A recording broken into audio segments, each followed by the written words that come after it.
Well, good afternoon, everyone, and welcome to the fourth formal session of the Customer and Support Services Overview and Scrutiny Committee's inquiry into working with and developing local supply chains. My name is Martin Eddy, and I'm the Cornwall Councillor for the St Cleer Division. And today I'm joined by three of my fellow councillors in the inquiry panel, Councillor Mould, Councillor Keeling and Councillor Moorcroft. Would you like to just introduce yourselves, councillors? Thank you. Hello everybody, I'm Carol Mould and I'm the Cornwall Councillor for St Minver and St Endellion here on the North Coast. Thank you. Good afternoon everybody, my name is John Keeling. I'm the Cornwall Councillor for Bree, Gurmo and Sithney Division in the Far West. Thank you. Good afternoon everybody, Robin Moorcroft, Cornwall Councillor for Weybridge West. Thank you, councillors, and we have apologies from Councillor Frost. So this inquiry seeks over a number of sessions to look at how Cornwall Council sources its suppliers, looks at any issues that they have in supplying the council through their eyes. We want to understand how social value is currently introduced into and measured in our contracts, and to explore what other local authorities are doing to enhance social value and address climate change. We hope our work will produce recommendations to the Council around our operating models, key performance indicators and the possible changes to our contract procedure rules. Today's session is being recorded but not transmitted live, and those recordings will be available for the public to view online. We welcome Robert Buckley, our technical support officer, and also thank Sarah Wilson, both of them, for their support in this review. The session must be framed within the current COVID-19 crisis, which is pulling staff away from their normal work, both here and other local authorities. It's a period of change here in the council as we shift to an outcome-based budget, delivering a new target operating model for procurement and a complete overhaul of the contract procedure rules. The inquiry is being run so that it integrates with Councillor Kirkham and Desmond's motion to the council around Cornwall Council procurement principles and Cornwall suppliers. And we appreciate the work of our officers and members getting us to the start line, and I must especially mention our committee clerk, Tracy, for her invaluable help and enthusiasm. Just a reminder that our next session will be on Thursday, the 9th of December, when we'll be talking to officers about our draft findings. And so to business members, our timings have been circulated today, and I'll do my best to keep you and our guests to those times. If we run over time, I may ask our guests to supply answers in writing. And members, of course, you may, if you wish, ask supplementary questions. Today we're interviewing four witnesses from local authorities, and that is Bristol, North East Somerset Council, Wiltshire Council, Plymouth City Council and Manchester City Council. We have written evidence from Bristol City Council, Devon County Council and Cambridge District Council, which has been circulated. Time has been allowed at the end of the session for observers to have some input, and we will conclude with our own reflections on the session here today. So without more ado, I'd like to welcome Richard Holroyd to our inquiry. Welcome, Richard. Would you just like to say a little bit about yourself and your background, Richard? No problem. My name is Richard Holroyd and I am the Head of Strategic Procurement and Commissioning from Bath and North East Somerset Council. I'm a member of the South West Procurement Board and I'm also a qualified accountant. So I've worked in local government for far too long. So I've also worked in the private sector for one of the big four firms. Oh, very interesting, and it makes you very well qualified, I'd imagine. Your title suggests that your commission is centralised in the authority rather than embedded in directorates. Is that the approach you take? As a small unitary authority, our procurement team is relatively small. I have three procurement and commissioning managers who act as business partners with the main service areas, plus a number of support staff who deal with things like spend analysis, purchase card arrangements, agency staffing up until recently, professional services contracts, plus managing a number of corporate contracts. Thank you. So there is one kind of central procurement policy covering the whole council? Yes, and like you, we are reviewing everything at the moment. Partly we've delayed things like most people have because of the uncertainty over Brexit and what the new procurement rules could look like. But clearly we have quite a well-established think local procurement policy and strategy. We were one of the first authorities to have a social value policy. I think lots of people used our stuff originally. It's like everything, it's grown old over time, and we're looking at the best ways forward. I think one of the crucial things from our point of view was when we introduced our original Think Local procurement strategy, was we had cross-party support. It was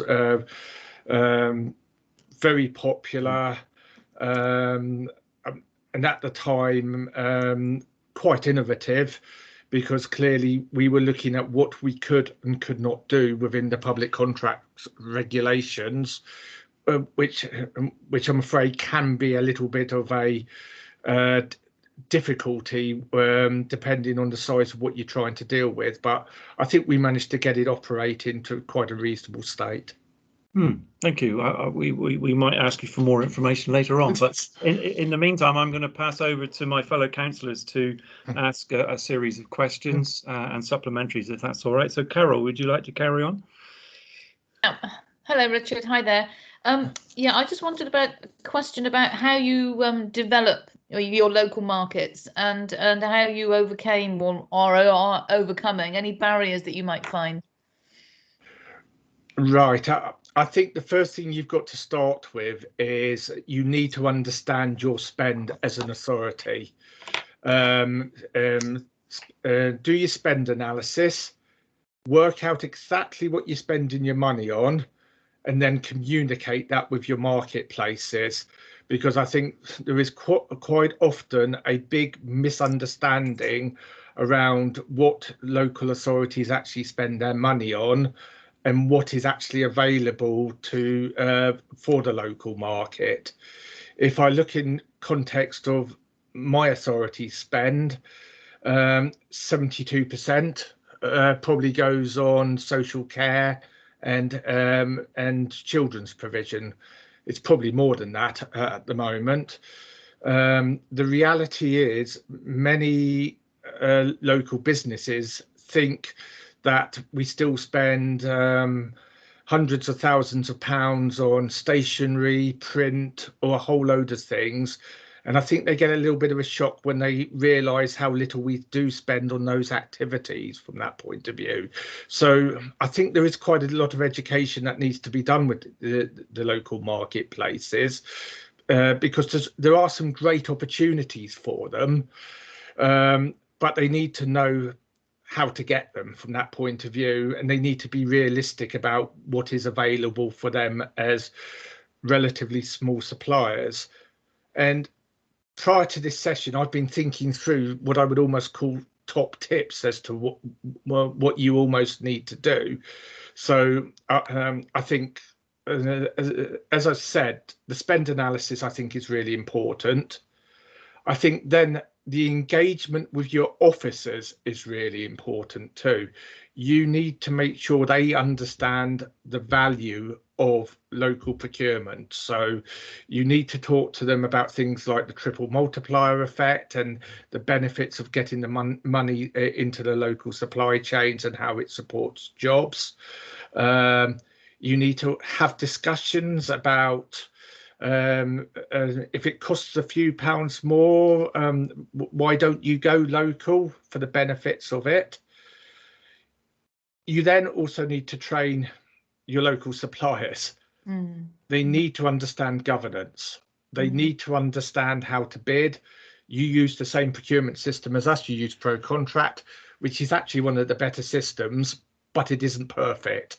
So I think there's quite a bit of training you need to do, supplier engagement of events, keep people informed of what is available. So your commissioning intentions, I think, becomes a very important document.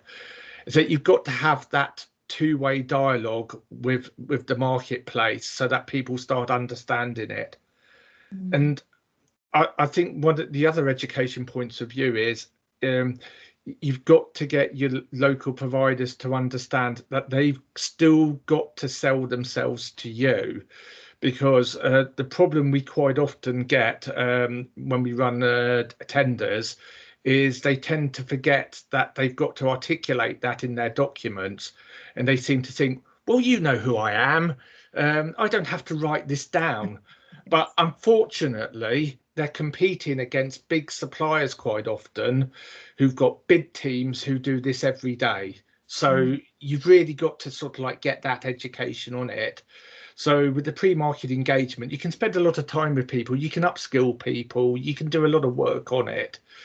But again, if you set your contract standing orders properly, for anything under £50,000 within our contract standing orders, we have the option of giving that to the local marketplace, and we're looking to review that limit upwards.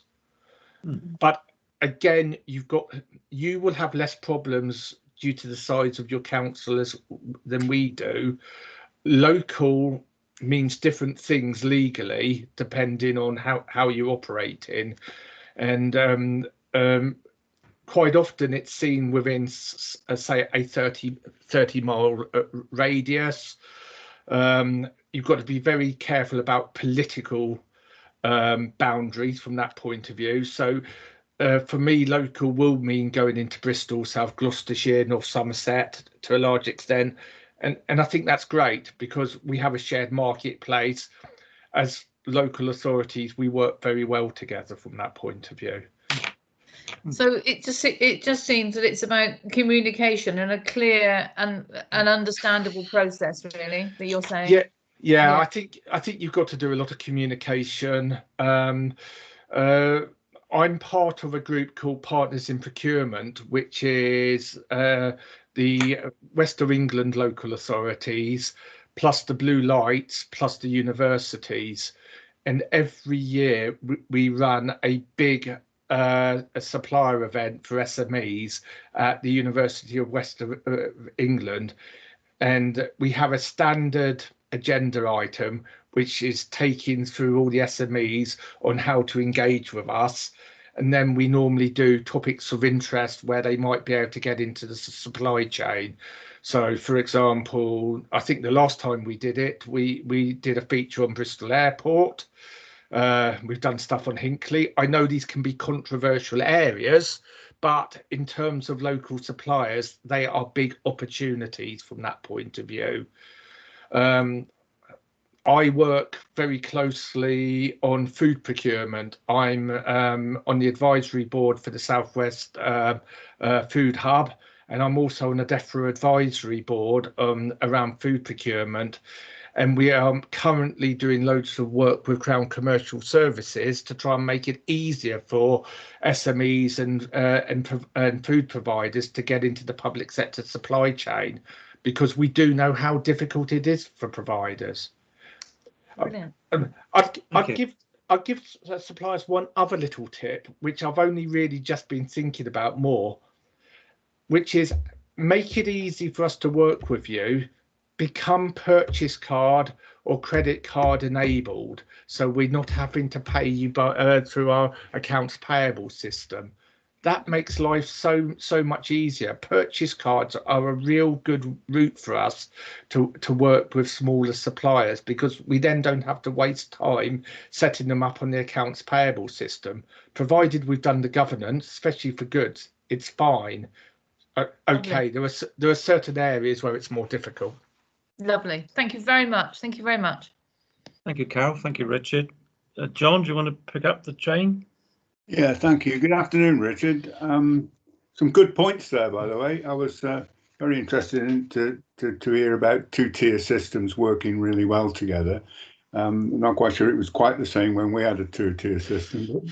But, I've got a question really to do with social value, and that is, have you engaged your supply chains in implementing social value? That is, financial, environment, and social benefits from working with, trying to get value for money as well from your suppliers. Yes, we have. Right from the start, we had a social value policy, which meant we always included at minimum in our tender processes 5% towards social value.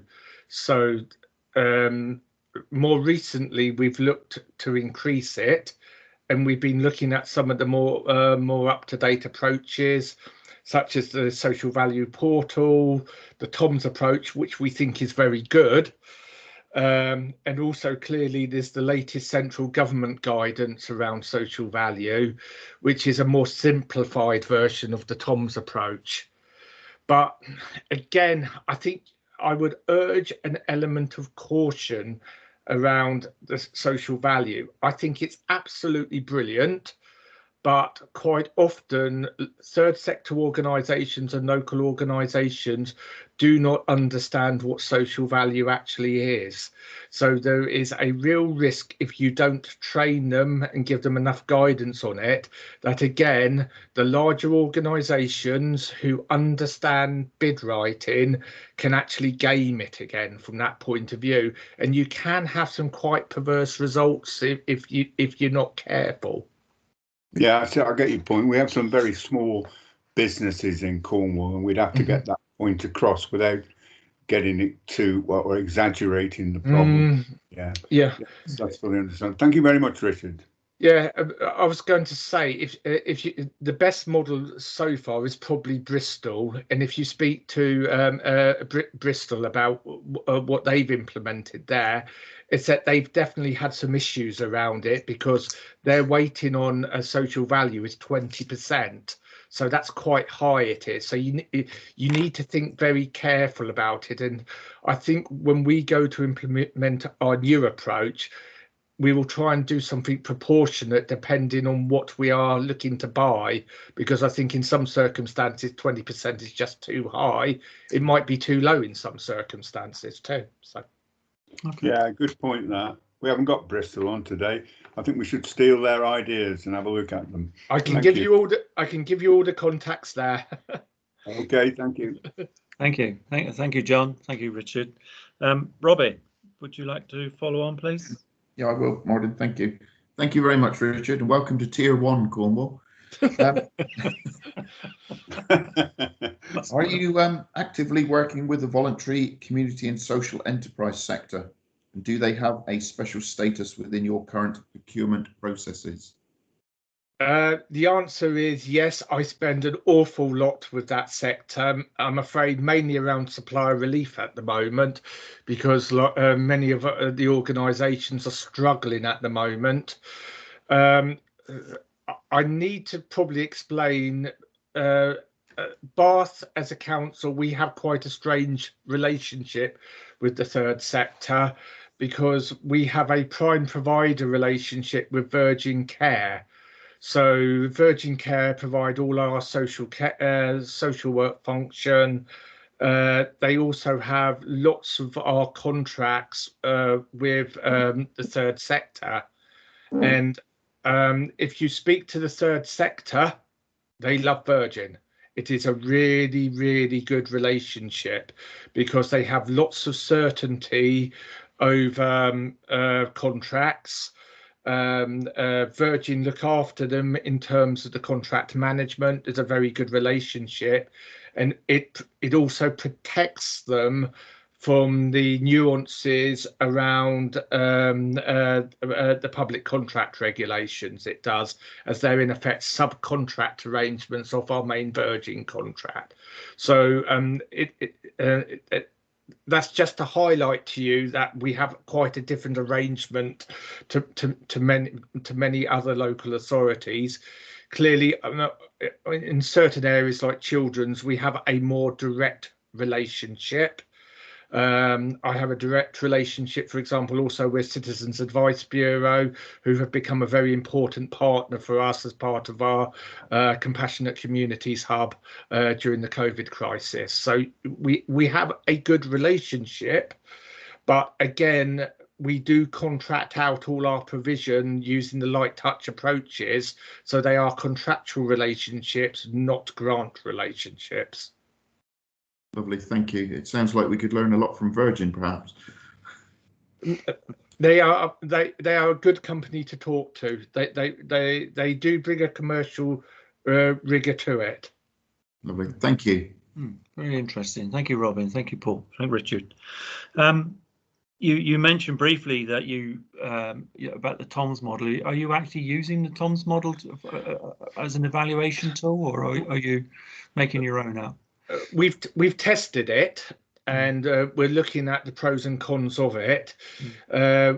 We've partly used it on a joint procurement working with the West of England combined authorities for professional services. So that's around large infrastructure projects. But it's in the early days because of COVID. We were trying to do, it's just been delayed, I'm afraid, at the moment from that point of view. I think it's a good model. It's that you have to start thinking carefully about how you use it in terms of it would be easier, for example, for you because you would just have a Cornwall local model. I'm working with at the moment, in effect, what we could call a Baines model, and then having to work with a West of England model that meets all the requirements of the different partners. And clearly, we all have different social value outcomes that we want to obtain from things. So, if you look at the Bristol City Council model, they actually put double weighting on employment opportunities within certain postcode areas of Bristol, which is, I think, a really good way of it working. But that wouldn't necessarily meet our objectives, which are very much more about the climate emergency at the moment. Okay, that's interesting. So yeah, different meeting the needs of all the partners within one contract. Yeah. Yes, okay. And I think partnership arrangements are quite important in some areas. They are, because there are just some things you can't do on your own, especially for us in a conurbation of high population. We have a balance between high population and rural, so it's trying to get on top of those sorts of issues. So we have quite a high degree of collaboration between the authorities. Partly, and again, that's because we have a mayoral authority that we work with for infrastructure projects. Okay, that's very interesting. Thank you. John, would you like to carry on, please? Yeah, thanks. I think you've answered this question, Richard. How do you build social value into the tender evaluation process? You mentioned the 20%, and also you've just recently talked about the focus being on carbon. But how would you do that? How would you build social value into the tender evaluation process? Well, I feel you've answered this earlier. Yeah, well, there's various ways. You can use very specific questions to ask it, which is the more traditional approach. It's that the TOMS approach is a little bit more scientific in that it actually puts a monetary value against what's being offered around the social value by the organisation. It adds an element of sophistication. Again, I think there's pros and cons on all the different approaches at the moment. And I think the reality is we will all be going down the route of what central government has proposed for central government at the moment, but it will be in an amended form. I think the difficulty about social value is just trying to keep it simple so that the bidders don't get lost over it. And I haven't had many legal challenges in the last 10 years in that I've been in procurement, is that the one area where I did have a legal challenge was around social value, which luckily I won at the time, but it is a difficult area because it can get a little bit subjective. Yeah, are you saying that basically there's not a one size that fits all that could come out of central government, and frankly, you know, we've got to keep it local basically so it fits the need.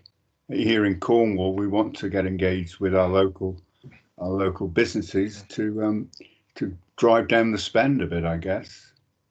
I think you can keep them separate. I think you can have a think local procurement policy, which certainly on your lower value items gives them an advantage in terms of getting into the supply chain. Technically, social values is only required. Well, under the Social Value Act, you're only required to think about it at above ODU level tenders at the moment, but most local authorities tend to incorporate it at a lower value.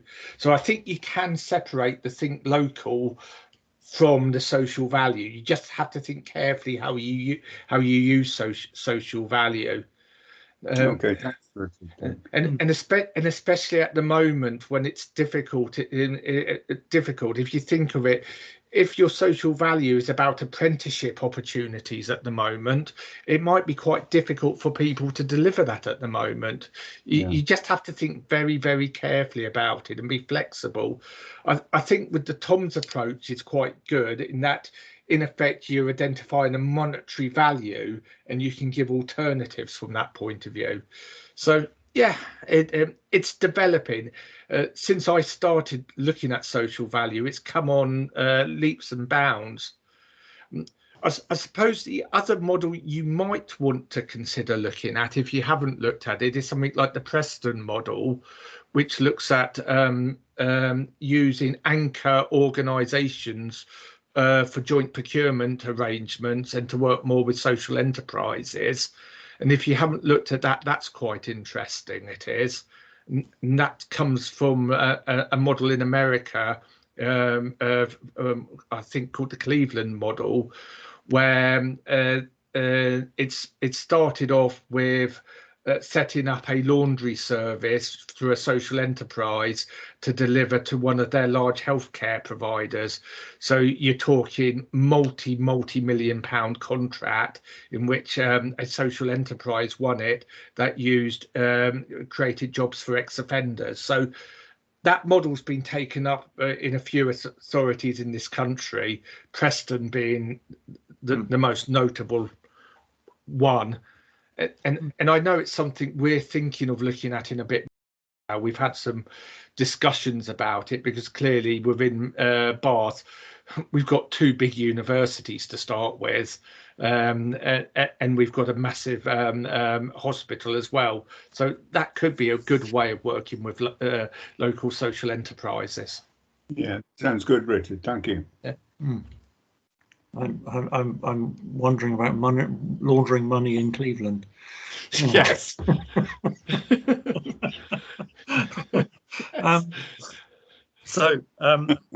Do we press on, Carol? I'm not sure if your question's been answered or not, Carol, but well, I think it has, because it's sort of it's the same sort of thing, but around the contract management, really. But so I think we probably have touched on it with John's question, but I don't know if there's anything you wanted to add, Richard. Was there?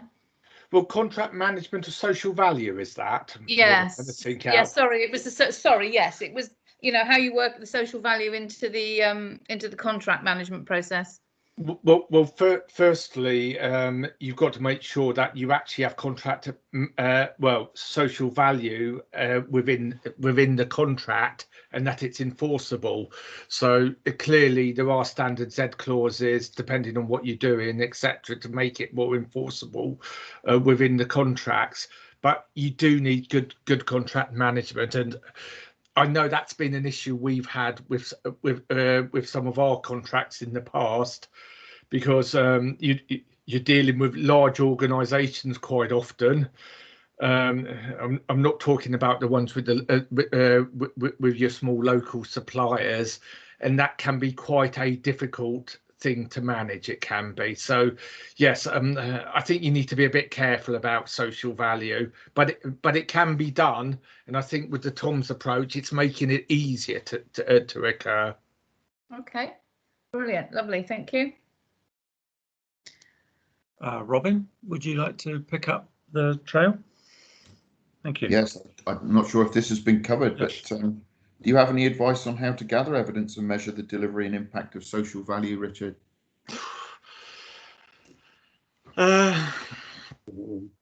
Oops, sorry.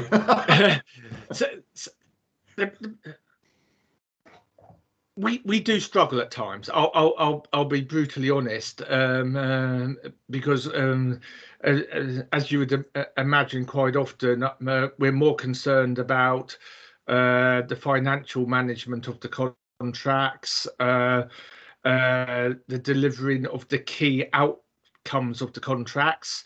We've just done a lot of contract management training across the rest of England because we realised actually it can be quite a weakness within our service areas, and we kept on finding out that depending on which service area people were in, people had different ideas as to what contract management actually was. So social value contract management is something I'm almost going to pass on you for once, Robin, because I think it's really, really difficult, and I haven't got the answer for you on it. I think Bristol have been trying really, really hard around it. I think some of the stuff I'm looking at with Crown Commercial Services around the food side and using more complex IT systems to help manage that side of it will help. And technology will help, but you ask a really, really good question, which I don't think anyone's completely cracked yet. It's probably a good one to, if you speak to the social value portal people, maybe they can give you an answer. Richard, thank you for your honesty. Appreciate that. Thank you. Yeah, thanks, Robin. Thanks, Richard. Have you? What work are you doing? We clearly at the Cornwall Council are working towards sort of carbon neutrality. How are you building that into your contracts, Richard? So, sorry, is that a journey that you expect your contractors to come on with you, or how's that being done? Very much so. It's well, firstly, I've been spending a lot of my time in January. We have our we will have the clean air zone opening up for the first in the country. So whilst that isn't about carbon neutrality, we've spent a lot of time understanding what we need to do to deliver the carbon agenda. I'm actually going to be doing a large supplier engagement event in the middle of December, which will be around green energy, electric vehicles, and a whole load of other areas to really start looking at what innovation is around there in the market. It's that we are proposing to go green energy completely from 1st of April, and to ensure all our schools are on green energy. But again, once you start looking at these areas, what is green energy? There's real green energy, there's fake green energy. There's loads of issues around electric vehicle charging policies, etc. We're trying to get on top of a very fast moving agenda, and clearly as I work for a passionate Lib Democrat authority who this is their key agenda item, which I think it is for lots of authorities now, if I'm being honest, and we will be moving at speed around it. But my concern is the conflict at the moment between the COVID shovel ready projects and delivering stuff that will continue to deliver the carbon agenda, because actually the shovel ready ones might not necessarily be the projects we really want to deliver in this new agenda. so I think that's creating lots of difficulties. It is.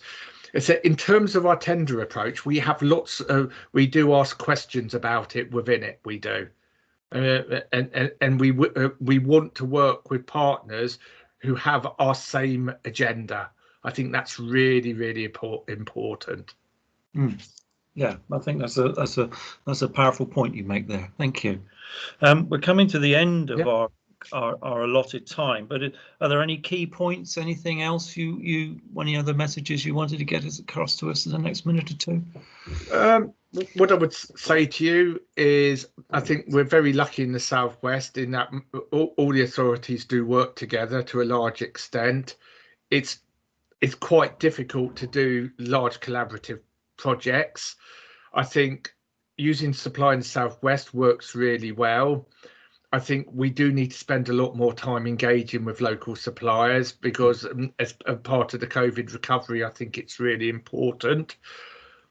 I would like to invite you to get engaged with the Southwest Food Hub around the new Crown Commercial Services project on food procurement, because I think that is a fantastic opportunity to get local suppliers into the food supply chain, not just for schools, but for the whole public sector.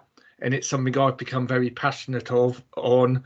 And as I say, I've been working with DEFRA and the Crown Commercial Services, and I'm really pleased that I've managed to get the whole Southwest to be the pilot area for it. So there is a massive opportunity for Cornwall's food producers and fishermen to start supplying hospitals, prisons, you name it, from that point of view. And I can put you in contact with the key person who's doing the engagement around that for that. So otherwise, I think you've asked some brilliant questions, and thank you for inviting me. Well, I've done my sell it. Thank you. I think that Southwest Food Hub, we'll pick that one up and follow that through. But I think on behalf of the members, if I may, I thank you for your time. I thank you for your enthusiasm. Thank you for the knowledge that you shared with us today. It's been very valuable. We look forward. We'll feed back to you if you're interested in what we come. But I get a sense we're all on a journey in this together, and we're kind of learning, and we need to learn from each other as well as trying to work out how to do it. So that would seem to be a good route. But thank you very much for your time, Richard. You're very welcome to stay if you wish. Thank you. Thank you. If you want anything else, just shout. I would love to stay, but I think I've got to go and do something for my director now. All right. Thank you. Thank you for your time, Richard. Bye-bye now. Bye. Good afternoon. Holly, I think, are you in on this meeting? Can you hear me? Yep, I'm here. Oh, hello. Hello, Holly. Hello. Welcome. Thank you. Thank you for having me. Okay, I can't see you on my screen, but I've got my video on. okay. Me. There you are. Okay, wonderful. Welcome. Holly, we've got about sort of 35 minutes to spend together. Thank you for taking the time out of your day to come and talk to us. We've been talking to officers, we've been talking to businesses, we've been talking to representatives from many different aspects of procurement, and today we're talking to local authorities. So as I say, thank you for coming to talk to us. There are three members here in this meeting, three other members with me. There's Robin Moorcroft, John Keeling and Carol Moldham. Between the four of us, we'll be asking some questions, and if that's all right. So you're head of procurement at Plymouth City Council. Do you want to tell us a bit about yourself and how things are looking in a Tier 2 authority? No problem. Yeah, so I'm Holly Golden. So I said head of procurement at Plymouth City Council. So in terms of sort of my career progression in terms of procurement, I've kind of worked my way up through the Plymouth ranks, as it were. So I started sort of as a procurement admin, and then I've sort of gone up through the various different roles. So I've got a very comprehensive background in terms of all the various different policies, procedures, interactions with suppliers and other organisations. You know, I've kind of done the breadth and depth of what you can do in a procurement service, which obviously has put me in good stead in terms of, you know, becoming head of procurement, which I actually recently secured it on a permanent basis. So you know, I'm absolutely thrilled that I've obviously been given the opportunity to become permanent in that role, and, you know, really drive forward all these brilliant improvements that, you know, we've seen for a long time. And I think conversations with plenty of other authorities, we're all on the same sort of you know, trajectory, and we want to do the same similar things, but it's, you know, it's just being able to have the capacity and the will to drive that forward. And now I'm in a position that I can do that, so I'm very excited. Well, congratulations on getting the job. Well done. Fantastic. So are you head of all procurement across the whole authority? So it's just, you know, it's not broken down into directorates and then so there's a slight, so there is a slight split. So my team deal with probably what we'd call the more corporate side. So that's construction, facilities management, environment and transport, and professional services. There is a separate commissioning procurement team, and they would deal with sort of social care and healthcare aspects. And then in terms of our ICT, the council actually has a separate shared service company which we jointly own. So our ICT goes through that separate company. Okay, thank you. That's been really helpful for background. Carol, would you like to carry on, please? Hello, Holly. Hello. Hi there. My question is about developing local markets, and how you sort of do that, and how you overcome any barriers that you might find along the way. Okay. So so Plymouth City Council sort of had actually quite a long-standing focus on local supply chains and you know, and working with local markets, encouraging local markets. And a key thing that we've sort of found is ultimately is giving local suppliers as much opportunity as they can. So, you know, actually taking part in procurements as much as possible, going through that process, giving them feedback and helping them grow and develop. So we've been on that journey for quite some time, in fact. So sort of the last 10 years, we've been having a particularly real focus on local supply chains. There's a couple of things we've probably done to really drive that forward. So the first I would probably describe as so we've increased the threshold at which, as a council, we require the national advertisement of opportunities. So obviously, as you'll be aware, you know, below the OG threshold, councils can they've got a lot more flexibility in terms of how those procedures work. And gradually over sort of the last 10 years, we've steadily been increasing that threshold to instead allow officers to select the suppliers that they invite to opportunities. And the idea of that is that by controlling, obviously, the maximum number of suppliers or tender submissions we receive, gives sort of local suppliers more confidence to tender, knowing they're not up against, you know, an unknown quantity of suppliers, up against potential big nationals. And as I say, we've sort of gradually increased that, and actually most recently we've increased our threshold to allow and enable officers right up to the OG threshold to either advertise, obviously, if they want to, and actually it makes you know, value for money sense, or, you know, there's a limited market locally, but the other option is that actually, if we think it's better sort of kept local and we think we can get good value locally, right up to the OG threshold, we can invite a minimum of three suppliers, and we say 2 of which should be local. So that's the other side to how we've sort of enshrined our sort of buy local agenda, as we've set minimum numbers for local suppliers. So as I've just said, you know, we say a minimum of 3, 2 of which should be local where possible. And then the idea is that, you know, if we're going to invite more, so 5, 6, 7, 10, that again, it should be proportionate, so that the local supply chain always has those opportunities.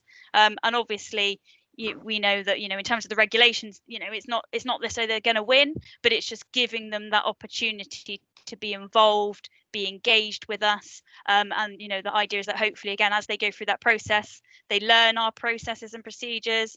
We give them that really constructive feedback in the procurement process, so that actually next time, you know, if they want to engage in another procurement, that they're going to come back, you know, stronger, bigger, better.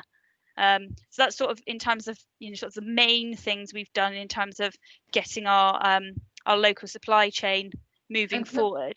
And have you actually seen, so using that, so have you got growing confidence, do you think? Has that given local suppliers more confidence, do you think, and that are more willing to enter into the tendering process? I mean, definitely. I mean, certainly when we've so we have, like I say, the biggest change we've made recently is that OG threshold level, and particularly because of works was the main thing. Is actually, you know, locally we had a really strong construction industry locally, and our high thresholds were meaning we did have to go to national advertisement, and we did, you know, that part of the reason we changed it is because feedback from our locals was like, you know, we would be interested, but, you know, there's a lot going out at the moment, and, you know, we know these big national construction companies have got massive bidding teams. You know, at the end of the day, is it worth us putting all that time and effort in doing a particularly construction, because obviously it is such a long and complex procedure? Is it worth them actually doing it? And the fact that now we can say, look, you know, you're only up against 5 and actually it is locals, certainly I would say, you know, the feedback has been that it gives them that more you know, like say, confidence to go for it. And also how that's enabled, in particularly in terms of the construction procurements, is, you know, when we advertised it nationally, because we probably were going to have so many submissions, we had to do a very long and protracted 2-stage process to narrow down the number of suppliers. Obviously now we only need to do a 1-stage because we've got a pool of suppliers that we're inviting. And again, that means that the you know, the time and effort that has to be put in from suppliers' perspective, again, is a bit more streamlined. So again, not only are they having more confidence, but actually it means that they're also spending less time and effort. So it's a bit of a win-win, so to speak. Lovely, thank you very much. It's interesting. Thank you. Holly, when you say local, is that within the boundaries of the city, or within a so many mile radius, or how do you define local? So Plymouth City Council's definition of local has been set at PL postcode for quite some time. So the reason that being is obviously there are some PL postcodes obviously that are in the unitary authority boundaries, but actually we recognise that, you know, our economic impact is wider than that, and actually we cannot forget those suppliers who are, say, just outside the city centre, but actually have staff who are Plymouth residents, obviously are paying local supply chain people, and in terms of the PL postcode, you know, we've tried to, it's that balancing act, isn't it, in terms of what you can measure, trying to have something that's sort of tangible that you can measure. So obviously PL postcode is quite a reasonable, so we sort of said travel to work distance, but also gives us that set metric, so that when we are doing our reporting, it's easy to be able to pull out what is local spend. Thank you, that's very helpful. Thank you for your reply. Thank you, Carol. John, would you like to pick up the reins, please? Yes, good afternoon, Holly. Welcome to a virtual Cornwall. Thank you. I see that it sounds like your buy local agenda is working really well. And I just want to change it now to, how have you engaged your supply chains in implementing social value? Yeah, so social value at sort of Plymouth City Council, you know, it's one of those things that's been on our agenda for a while. We had a policy a few years back now that we put out there to show our, you know, our strategic intent, so to speak. But actually we wanted something that needed to be a lot more practical, and actually was a sort of a clear framework approach. So we did you know, we have done a lot of work with our sort of local supply chains at the moment, where we've got sort of what we call a private sector roundtable group, focusing on buy local and social value. So we've got our local Chamber of Commerce, our Federation of Small Businesses, and our Plymouth Social Enterprise Network, and we're working very closely with that group to make sure that, you know, what we're doing in terms of social value is gonna hit the mark for the city, and also in terms of how the council then puts that out through our procurement processes.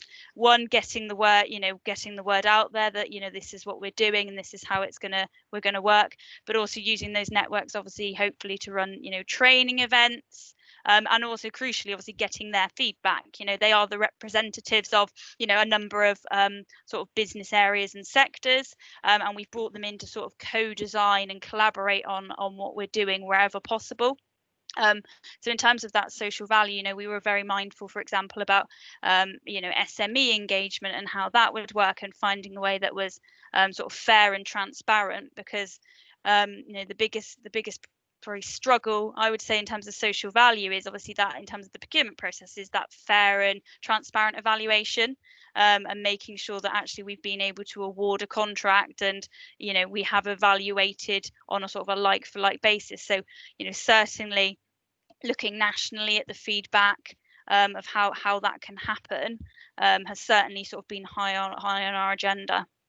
Do you think it's widely recognised that there are tangible benefits here, in terms of social, environmental, and financial benefits, coming from your social value?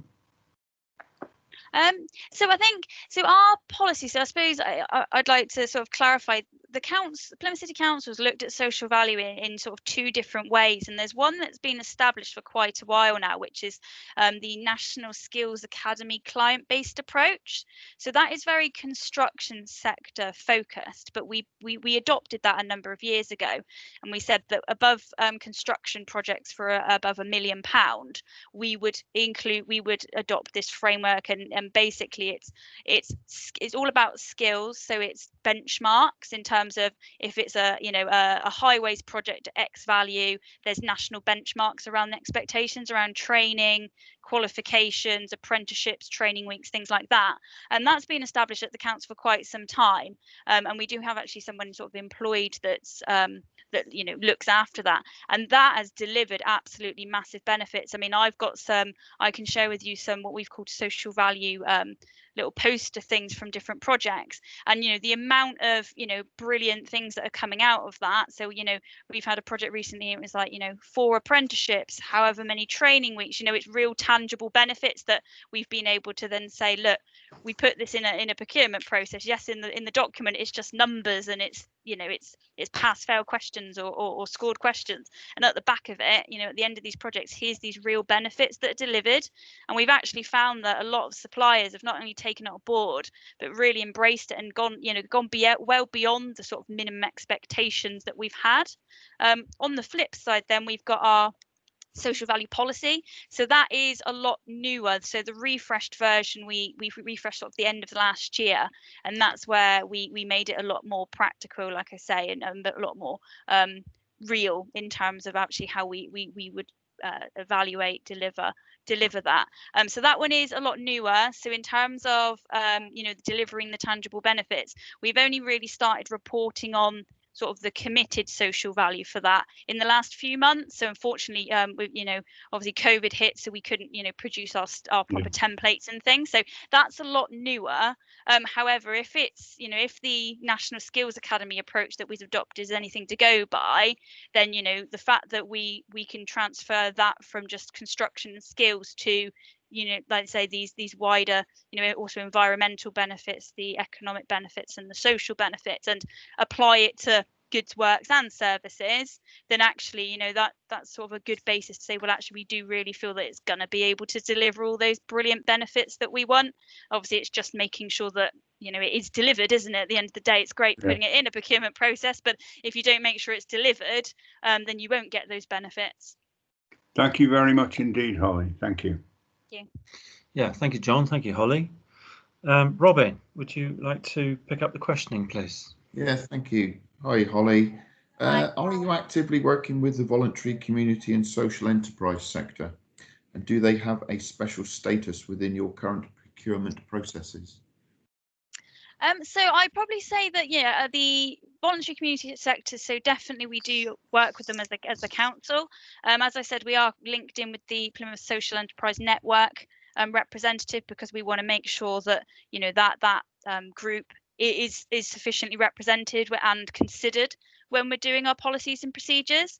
I would say that generally it's more the commissioning team that deal with those types of enterprises rather than say my team. However, like I say, certainly we're making sure that whatever we do in terms of standardization, so we are trying to obviously have a standard procurement approach across all the different categories. So certainly it's not a case of, oh, commissioning of the team that deal with them, therefore my team don't need to worry. That's certainly not the case.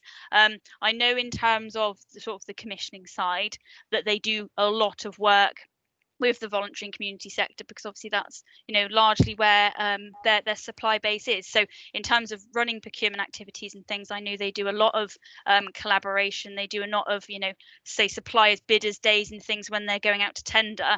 They build in plenty of time to be able to have those sort of market engagement events. So understanding what the market can offer, you know, putting out there what we think, you know, the model is going to look like, but actually then getting that feedback from them and know, do they have capacity? You know, is this the right time to do something? You know, actually, is our model even right? You know, they take a lot of time doing those engagement events to make sure that you say they're represented. And also in terms of, I suppose, something quite specific is in terms of our sort of financial review. So obviously checking the financial status of suppliers. We have taken that into consideration in terms of, again, how it would be assessed. So there is a sort of a specific different, it's a slightly different, it's the same process, but in terms of sort of ratios and things, there is consideration taken into whether they're, say, a charity or something, because we completely understand that their books are going to look very different to a sort of a private limited company. Lovely, very much. Yeah. Thank you, Robin. Thank you. I'm just thinking about that. So you talked briefly there about the Social Skills Academy and the outcomes that they produce that are measurable. So have you looked at the TOMS model and thought about using that, or have you got a model in mind for measuring social value as in the other contracts outside of construction? Yep. So in terms of our main policy, which I say which applies to goods, works and services, and that's from it's below OJU and above OJU, we have actually adopted the TOMS framework. So again, to give a sort of a bit of background, is that original policy, like I say, was strategic intent, but we wanted something that was, you know, something that was very practical and robust. We did originally start looking at potentially creating our own framework of measurement, you know, measuring social value. We trying to link it, you know, to our what we called a Plymouth plan. But in the end, actually, we looked at it and we've said, well, one, obviously, you know, that's good, but how can we consistently measure that? And actually, in terms of robustness, where would we get our sort of proxy values from, so to speak? So actually, you know, a big consideration was the TOMS framework was out there, and after review, we decided to adopt it because it had those overwhelming benefits. You know, not only in terms of values that had been, you know, challenged in OJU procurements and things, and were seen to be robust, but also in terms of, you know, the fact that we could do national benchmarking, and also in terms of sort of hopefully a bit more on a regional approach. So, you know, we didn't want to make something that actually our neighbours wouldn't be adopting. We wanted something that actually, if we could all hopefully move towards something that was sort of a national and common approach, that would be a massive help to suppliers in terms of filling out the paperwork, understanding what we're asking for. I mean, we know social value itself is, you know, is quite, for suppliers, is a difficult term to come, you know, get over. And actually, you know, when I'm speaking to suppliers, I don't necessarily use the term social value straight away, because, you know, it can become quite daunting for them. So it's, you know, bringing them in slowly. And certainly, like I say, I think the TOMS is a brilliant way to do that. Okay, that's very interesting. That's very helpful. Thank you. John, would you like to carry on? Well, me again, yeah. Holly, I think you may have answered this question, but I've got to ask it because Martin will have a go at me otherwise. How do you build social value into the tender evaluation process? I think you've answered this anyway when you answered the question on social, environment and economic benefits from social value, but give it a shot anyway. No problem. So I suppose I can probably give a bit more sort of specific details, because actually there is, again, there's quite a bit of freedom and flexibility, isn't there, in terms of how you evaluate things.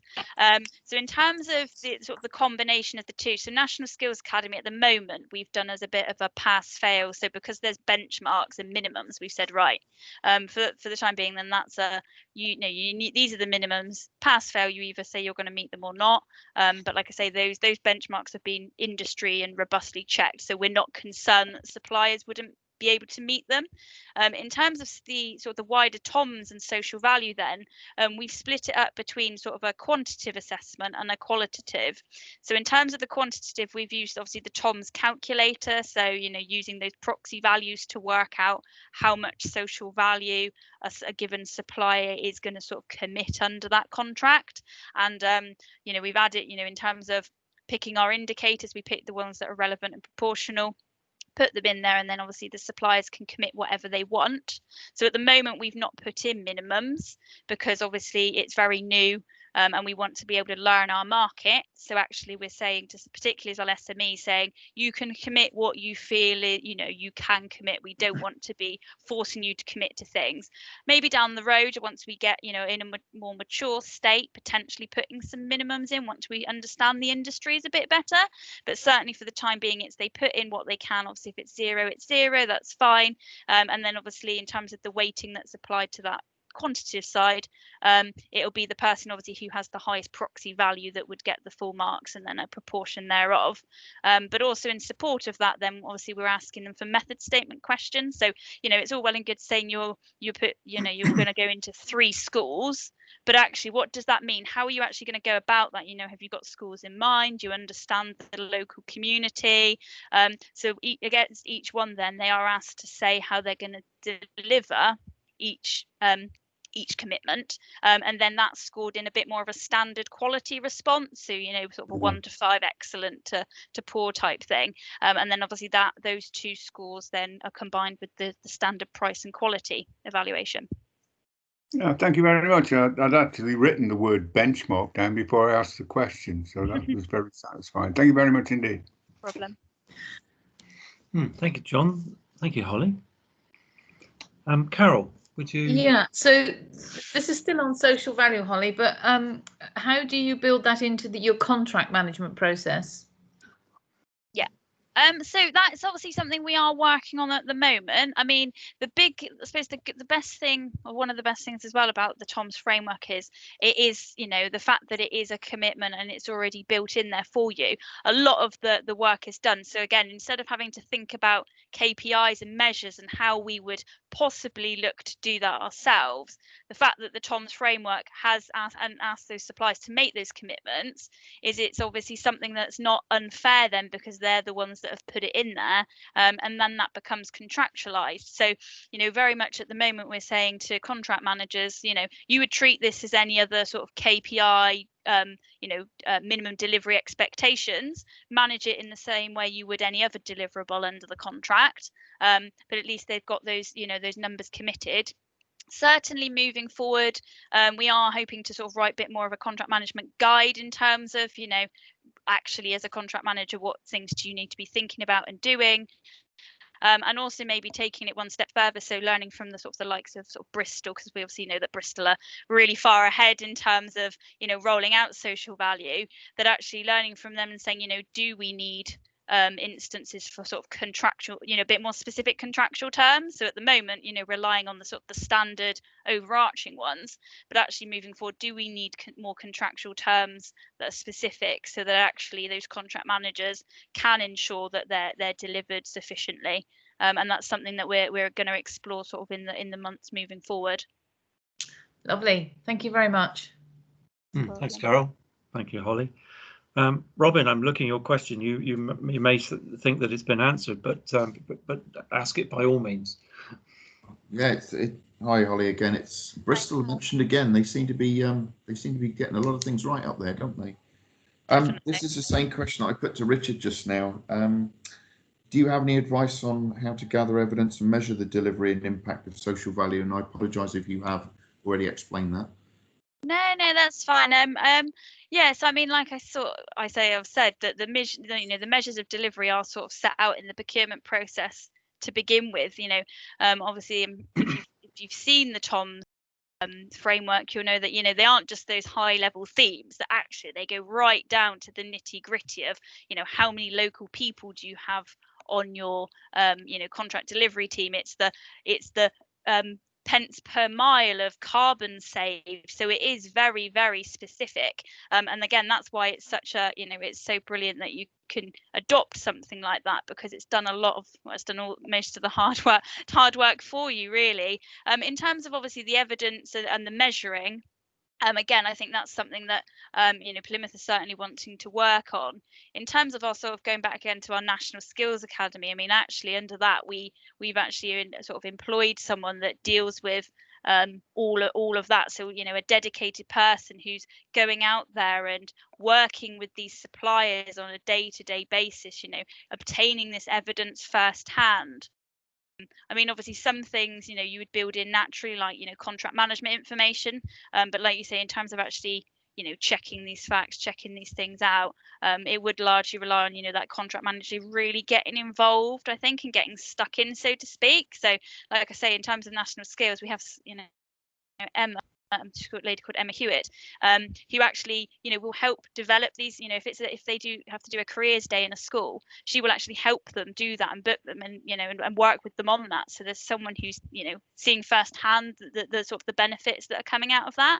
Obviously, appreciate that that's quite a unique position, being able to have someone to actually dedicated to that. Certainly in terms of the sort of the wider social value, we are, hoping that contract managers, part of what we need to do is actually selling social value, so to speak, to these contract managers. So it's not only saying, oh, this is an expectation of your contract management role, but actually really training them. So we do have social value training we undertake with our officers, so that they're really on board, so that actually they want to be working with their supplier to see how they can benefit the city, and like I say, hopefully going above and beyond, and like I say, really getting involved in that. So it's not just a case of a supplier sending a monthly spreadsheet about how many on the roster's local, that actually, getting a bit more stuck in.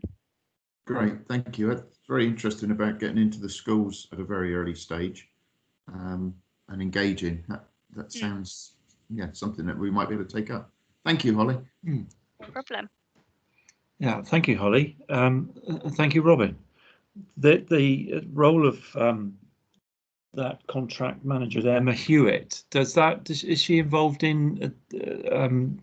I mean, sorry, let's go back a bit. I mean, we obviously working towards carbon neutrality here in Cornwall, and that is again an enhanced part of our contracts or going forward. And I wondered, how is that managed within your procurement process? Have you got a policy evolving on that, or? Yeah, so we've got a corporate carbon action plan. So procurement's formed heavily as part of that. So I've been leading on that, in fact. And again, to be honest, the TOMS has been again a massive part of that, because there is obviously a massive environmental section, but not only just in terms of there being a very clear environmental section, so tons of carbon saved type thing, but there's actually, in terms of under the economy and the social, there's also added measures for carbon reduction. So it's are we upskilling our workforce, and are people upskilling their employees to understand sort of energy efficiency and things. So it's not, it's wider than just that. So we've got covered under that. We've also then produced some guidance for officers, so taking them through a procurement process and saying, these are the areas where you can build in sort of that carbon agenda. So what type of things you could put in your specification, what questions we could ask during the procurement process, and then again, obviously at the back end, how you would manage that. And we've done a similar thing then for suppliers. So on our website, we've put a bit more of a high level version to say, by the way, reducing carbon emissions is very important to Plymouth City Council. Here's a really brief overview of what you might expect, what you might see now in a PCC procurement process where we would ask you for these things. So, do you have environmental management policy? Do you have a training program? And again, those social value indicators. Yeah, that's really interesting. So it puts the onus back on the business to look at how it runs itself and how and what policies it has in place to reduce its own carbon footprint. Yeah. Okay. Yeah.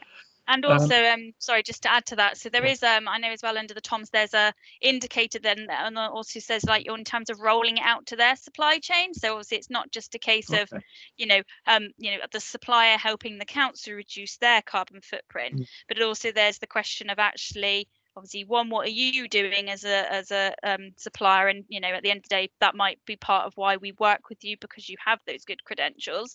But also then in terms of, well, what are you doing to make your supply chain make that difference and make that change? So, like I say, it's not just looking at the immediate, but actually sort of the whole thing. Yeah, it's sort of shortening the supply chain seems to be the key to unlocking a lot of this. Have you done any work looking at the supply chains, the subcontractors and things like that, to see where your pounds end up, or is that? I mean, it's something that I think is probably it's definitely on our sort of to-do list, so to speak. So we are just trying to get sort of, I say, stuck in. So in terms of like the buy local agenda, going back to that, we are trying to identify sort of the lower levels of the supply chain, and again trying to support them. So the fact that, again, I go back to construction, but the fact that sometimes we have to use frameworks, naturally that's where we have to go sometimes, and we're really trying to push local suppliers. So one, in terms of that, we're also trying to sort of work with framework providers to say, actually, there isn't a great local representation. So even though some suppliers say they can work in Devon or Cornwall, they're still not actually local to the area. So one, we're trying to work with them to actually encourage our local supply chain to want to apply to these frameworks. But then even if they're not on the framework, is, like I say, having that sort of second and third tier suppliers and saying, you can link in with all these great local suppliers. And that's where, like I say, in terms of the supply chain, we're working with them, but in terms of sort of tracking that through, we're not quite at that stage yet. I mean, we've actually, in terms of our team and our category management, we're trying to get to obviously that full category management position, and the aspiration would be that each category manager would know their local supply chain. I don't say their supply chain in general, but we have, say, quite a relatively new team in terms of sort of our recruiting, so that's sort of an aspiration at the moment. Okay, thank you. Well, I think we've had a really good time. I thoroughly enjoyed talking to you. Thank you. Yeah, no problem. Your knowledge and experience just shines out. It's been really helpful, really thoughtful. I don't know if members any last questions. Yes, please. Can I ask a quick question, Ollie? KPIs that came to mind as you were talking. Are you reporting KPIs, key performance indicators, to the council or to your portfolio holders, indeed? Yeah, so we have quite a few procurement ones, in fact. So we've had local supply, local spend for quite some time. So that one's been ingrained. And actually, in terms of our KPIs for what we said, that PL postcode, just to share with you, about 10 years ago, our spend with local suppliers represented about 15% of our annual spend.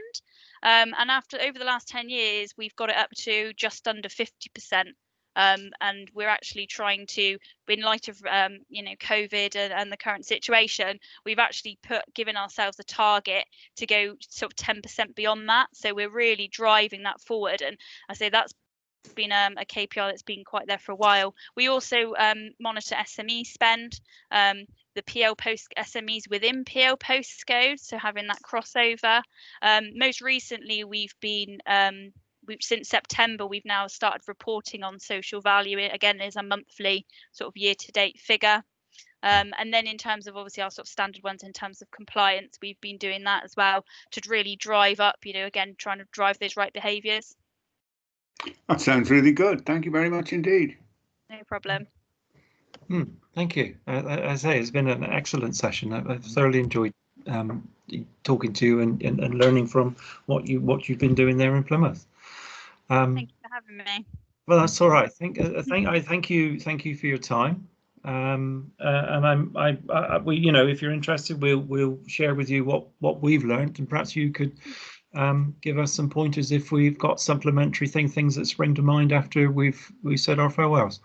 Yeah, definitely. Yeah, I'd love to see sort of follow the journey that you're on, and definitely if there's any additional questions that pop up, more than happy to help. Okay. Well, thank you very much on behalf of all the Brilliant. councillors. Thank you for your time, Holly. Brilliant. Thank you, everybody. And Merry Bye. Christmas if it's not too soon. Oh, Merry Christmas to you too. Thank you. Bye. Thank you. Christmas is coming, Wadebridge. Well, we're now due for a 10-minute break. So I've 14:45 by some miracle. We'll have a 10-minute break. Make yourselves a cup of tea, stretch your legs, and we'll reconvene at 14:55. If that's okay. Thank you. I was going to say she had a very apt name for this time of year, Holly. She did, yes. Yeah.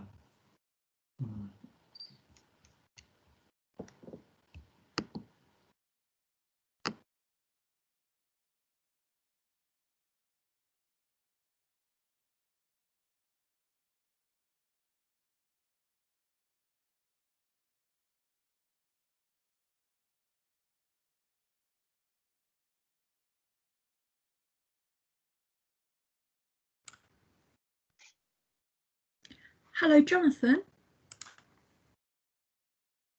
Hello, yes. Hello, Jonathan. It's Tracy Clark. The members have just finished with the last witness, and they're just taking a sort of 10-minute break, so they'll be back at 2:55. I don't know if you wanted to sort of grab a cuppa as well or something for a few minutes. And I will do that, actually. Yes, thank you. That's okay, good lovely. timing. Sorry to go on a break just as you're coming on. No, not at all. Not at all. Thank you for letting me know rather than just leaving me hanging on in there. Oh no, I wouldn't do that. Okay, we'll see you shortly. Thanks, shortly. Jonathan. Thank you. Thank you. Bye. Bye.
Hello, Martin. Hi, Tracy.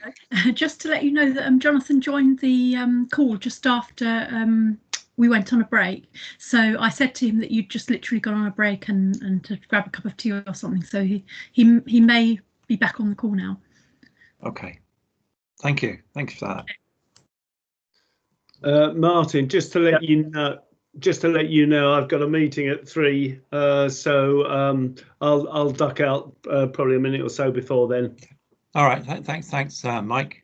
Yeah. I hope you found those first two sessions very interesting. Very interesting indeed. Yeah, shame I missed the next few ones, but hopefully I can attend your next session as well and listen to what goes on. Thank you very much. Give my apologies, Mike. Yeah, okay, yeah, fully understand. Yeah, will do, Robin. Thank you. Jonathan, can you hear me? You're muted at the minute. Sorry, I've just got back here. I can, yes. Hello. Oh, hello. Hi, Jonathan. Hi. Welcome. Hello. Welcome. Thank you. Welcome to our inquiry. Thank you. Thank you for taking the time to come and talk to us. We've got a panel of 4 councillors, including myself. There's Carol and John and Robin, and we've got some questions that we split up between us, and over perhaps the next 35 minutes we'll interrogate you if that's okay. Feel free to do that, yes. Right, okay. So firstly, would you like to introduce yourself, please, and just tell us a bit about how procurement is organised in Wiltshire? Okay, yeah. My name is Jonathan Hopkins. I'm the head of strategic procurement at Wiltshire Council. I'm relatively new to the authority. I joined back in February this year, 3 weeks before lockdown, in fact. So I'm still getting to understand the organisation. Obviously, I've got a new boss as well. Andy Brown, Director of Finance, joined 2 weeks after I did. So a lot of my time here has been spent dealing with the issues of the last sort of 8 or 9 months, whilst getting to know the organisation. It's probably worth my saying that I joined directly from Welsh Government, where I was quite heavily involved in a lot of the foundational economy work that Welsh Government was doing, some of the community wealth building work, and I had a team of officers who they were called the Commercial Intervention Team, which was a bit of a posh name, but their remit was to look at supply chains, understand supply chains, and identify opportunities for commercial interventions within those supply chains.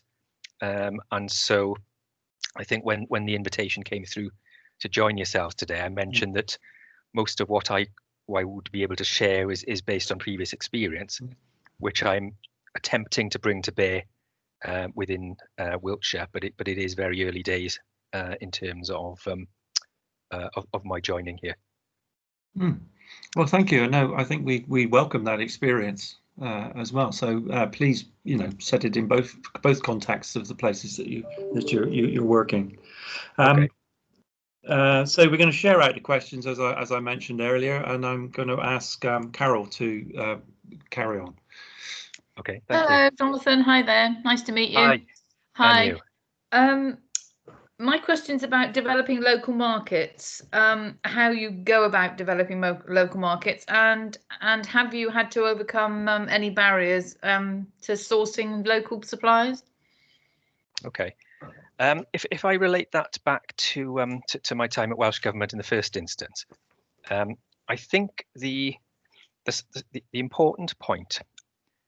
So I'll say this in a slightly different way.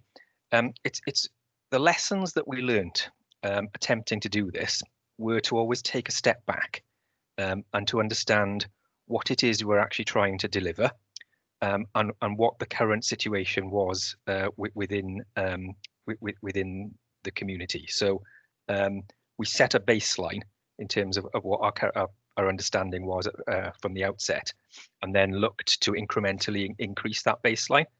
Now, where I was in Wales, I was in Welsh Government, sorry.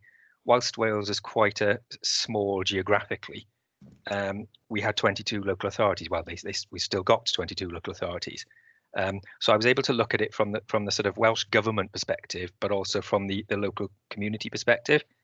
And I think the mistakes that we made, and speaking openly here, we're trying to do too much at one go to start with, without fully understanding the parameters of what we could potentially do, and also without having enough information on to tell us what the current circumstances were. And I think when I started back in local government, oh gosh, I won't say when. It's a very long time ago, back down in West Wales. The problem there was having no data at all. You know, we had all manual systems, and we had to sort of go based on you know, the limited information we had. Now there's almost too much information, and it's quite easy to actually get overwhelmed. So I think the short sort of the summarized answer to your first question was really to understand your current market, you know, what you have in place within your community. And again, I was looking at that from a Welsh perspective as well as the local authorities' perspectives. Understand what you as an organisation buy, and what ideally some of your similar organisations within your area buy, and look to identify commonalities, and really look to understand whether what your local supply community is already able to supply, and what it can't supply, and look at opportunities to get what you want through the most logical means of delivering that. So what I mean by that is, if I was in a local authority down in West Wales, we buy stationery. All of our other anchor organisations, as they term them back there, the organisations that are anchored there that aren't going anywhere, so the NHS, the police and so forth, they all buy stationery. But if you actually try to buy that through local suppliers, because of the way that industry works, it would just cost too much. And you know, your local suppliers wouldn't be able to buy the stationery for the amount of money that you can actually buy it from a large company, a European sized company. So if you want to do something in stationery, you look to do other things. You look to undertake other types of interventions. So, for example, one of the things that we did look at was we looked at what our stationery. So again, I forgot to mention something that's really important there. The main driver for delivering success through commercial interventions, we found, was not to make the commercial intervention the focus of what you're trying to deliver. The focus needed to be the value that you were trying to deliver, the type of value. So when we looked at the stationery example, we looked at it in the context of an employability and skills policy that our organisation actually had. So we thought, right, okay, we can't actually buy a stationery from a local supplier. We need to be open about that, and we need to tell people about that. But there were things that you could actually do to benefit the local economy through the arrangements that you actually put in place. And two of the things that we did were, number one, to identify that all of the public bodies that used stationery recycled their paper, and so they all had that need. So we were actually able to work with a local social enterprise to divert all the recycled paper from those public bodies to that existing social enterprise, and that created an extra 14 jobs over the course of a particular period of time. Obviously, that's a problem now since COVID, but at the time that was a deliverable. The other side of it, I'm sorry, I realise I'm talking a lot here.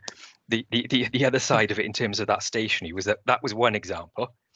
The other thing, though, is to identify things that you can actually get from your local community and things that are best undertaken in that local community, and then look at how best to actually achieve that. And there's lots of ways of actually doing that.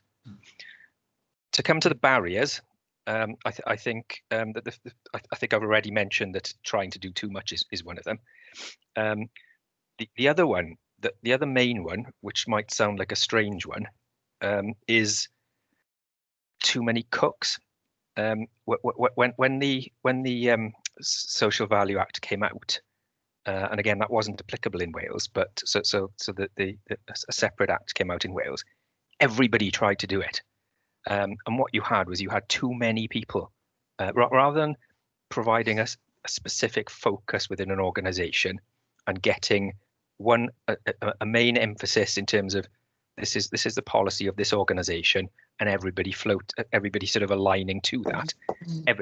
Everybody tried to deliver a bit of everything, and we ended up duplicating effort, mixed messages, confusing everybody, and we spent probably about a year in that space.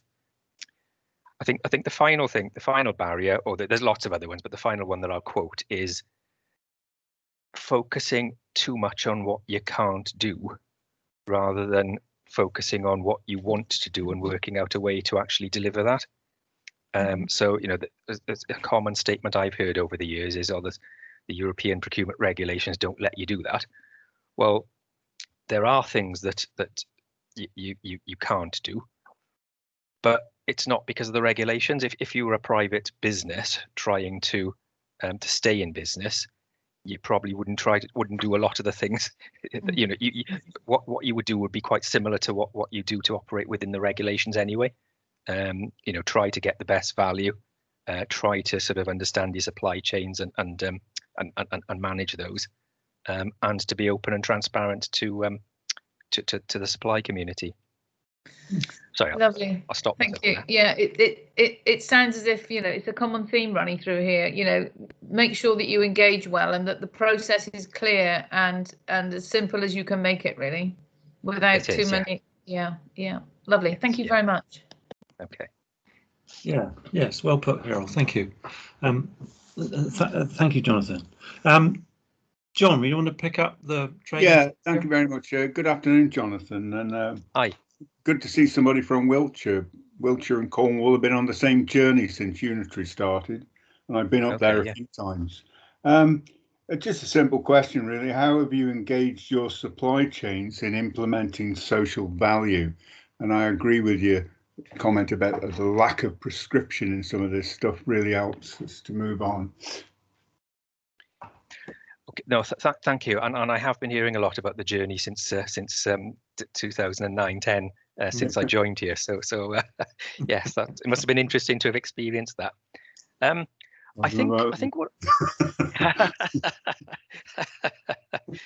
I think what I'd say as of today, in terms of answering that question, is that my most recent experience is that suppliers are wondering, are expecting to be asked this, and they're almost ahead of us in many respects.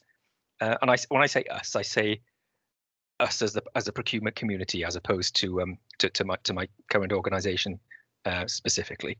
So I think when all this first started, probably back in 2001, actually, when the Local Government Act, the Power to Promote one came out way back in I think it was Local Government Act 2000, where this was talking about this was encouraging local authorities to use the power to promote their local communities in what they were actually doing. And I was at Carmarthenshire at that particular time. And I think back then we were looking to go out to tender for something or to buy something, and to get the suppliers to actually deliver additional things on top of that, like sort of training for people, or taking on apprentices and these sorts of things. And we couldn't get anybody to do it. It then took a focus from the sort of the construction industry, where probably sort of 2004, 2005, where with the sort of rethinking construction agenda coming in. and that was led by sort of Whitehall really, and they were openly saying we expect construction, the public sector construction, to be delivering these additional benefits. And because that was a sort of a statement that was effectively saying, if you don't do this, you're not going to get the work. That's sort of got these large construction firms on board with doing that. And then sort of around the sort of since around the time the Social Value Act was first being thought of, the focus broadened from the construction industry to everything, basically. To you go out to tender to appoint a law firm to provide you with legal advice, and you'd ask them for community benefits or additional things, and again they started to do that. So I think, I mean, the answer to the question really is around they're probably ahead of the public sector, the supply community when I say that, I mean probably medium to large suppliers are ahead, not necessarily the smaller ones. Mm-hmm. But the key thing is to be clear as an organization what your expectations are and what your policy priorities are. So for example, Pembrokeshire's priority is tourism. The councils in the Welsh Valleys have got different priorities.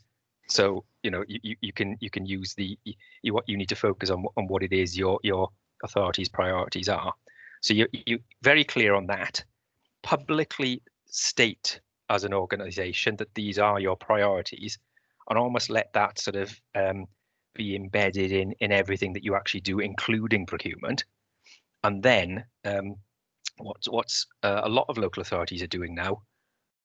We haven't done it in Wiltshire actually yet, but what a lot of local authorities are doing is having specific network events, where they go out and proactively engage with the supply community and talk to them about these are the things that we're actually looking for, and putting them in touch with other organisations that can help them to do that. And that's where the third sector came in, certainly in Wales, and the social enterprise sector, whereby we engage with them in terms of encouraging them to make themselves available to actually to be able to help companies understand what it takes to get business with public sector organisations, because we weren't actually allowed to do that ourselves, really. Okay. Yeah. Well, thanks, Jonathan. Thanks for that. Thank you. Yeah, thank you, John. Thank you, Jonathan. I don't know if you touched on what Robin's going to ask you next. What do you think, Robin? I think possibly, but we won't discuss rugby. That's one thing we won't talk about, Jonathan. I certainly don't want to talk about that at the moment. Not this last year. Last year would have been fine, but not this year. And I think what you've said, and Carol and John have both mentioned it, and I've jotted it down. Simplicity is the key, and one size does not fit all. That's a theme that seems to be running through all of these meetings that we're having with various people. And I've always worked on, don't tell me what you can't do, tell me what you can do. Yes. That's what I've always tried to work to. Anyway, as Martin has said, I'm sorry, digressing. Are you actively working with the voluntary community and social enterprise sector? Do they have a special status within your current procurement processes? And I apologise, I think you've probably answered that already. Yeah, okay, thank you. No, that's fine. I mean, in Wiltshire, in my current role, we're not there yet in doing that. It's certainly something that we need to do, and we're very keen to do, and that we will be looking to do. In my last role at Welsh Government, very much so. We started off as Welsh Government. Welsh Government itself had not just from a procurement perspective, but had strong relationships with all of those sectors. So there was sort of minister level engagement between the sectors, and that sort of filtered right down through all the actual services. And I think what surprised me more than anything in going to Welsh Government was understanding that third sector organisations and social enterprises can effectively do anything in terms of the services that public sector bodies are looking for. My assumption was, you deal with I don't know, a certain, I won't name any companies, but there were some companies we bought furniture from. They were social enterprises. So my assumption was, well, they make furniture, that's what they do. But actually, they can look to do anything because they exist to provide employment opportunities for people in the local community. And the key aspect from that regard was for them to have sufficient knowledge in advance as to what public sector organisations would be looking for, to give them time to actually prepare to do that.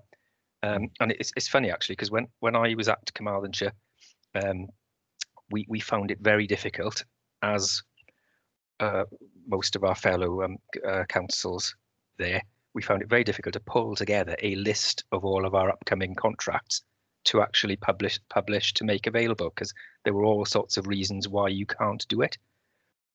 In practical terms, when you go to Welsh Government, the other side, it was a case of, you know, you see how many firms are attempting to get this information and are contacting Welsh Government to say, we just want to know what you've got coming up. Can you please just give us some information? It doesn't have to be 100% accurate. We just want to know what's likely to be coming up so that we can actually plan to do that.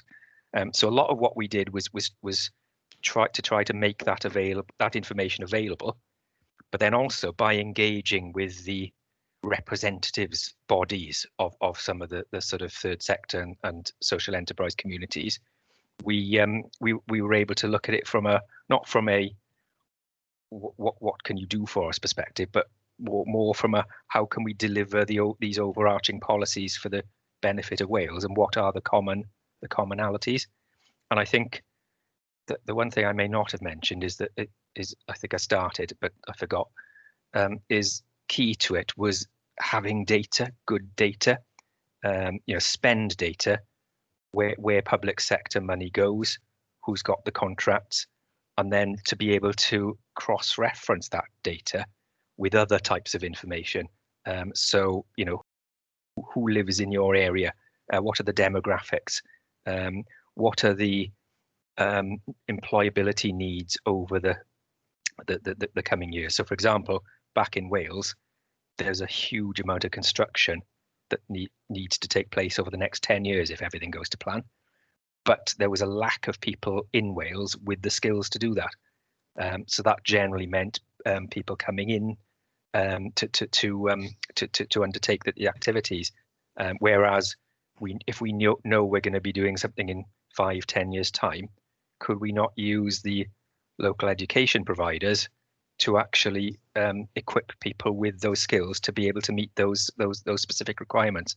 It sounds straightforward, but it was very, very difficult to actually to get all the various organisations that need to be involved in that together to work in that way. Lovely. Sorry, did I answer that question, or did I digress? Yeah.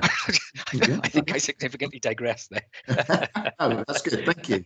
Thank you. It's good to get both the two perspectives. It really makes quite an interesting comparison. Okay.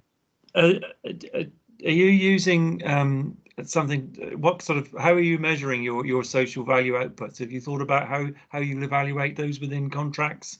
Have you come across? I mean, you will have come across the TOMS model and the portal, but any thoughts on how you're going to do that going forward?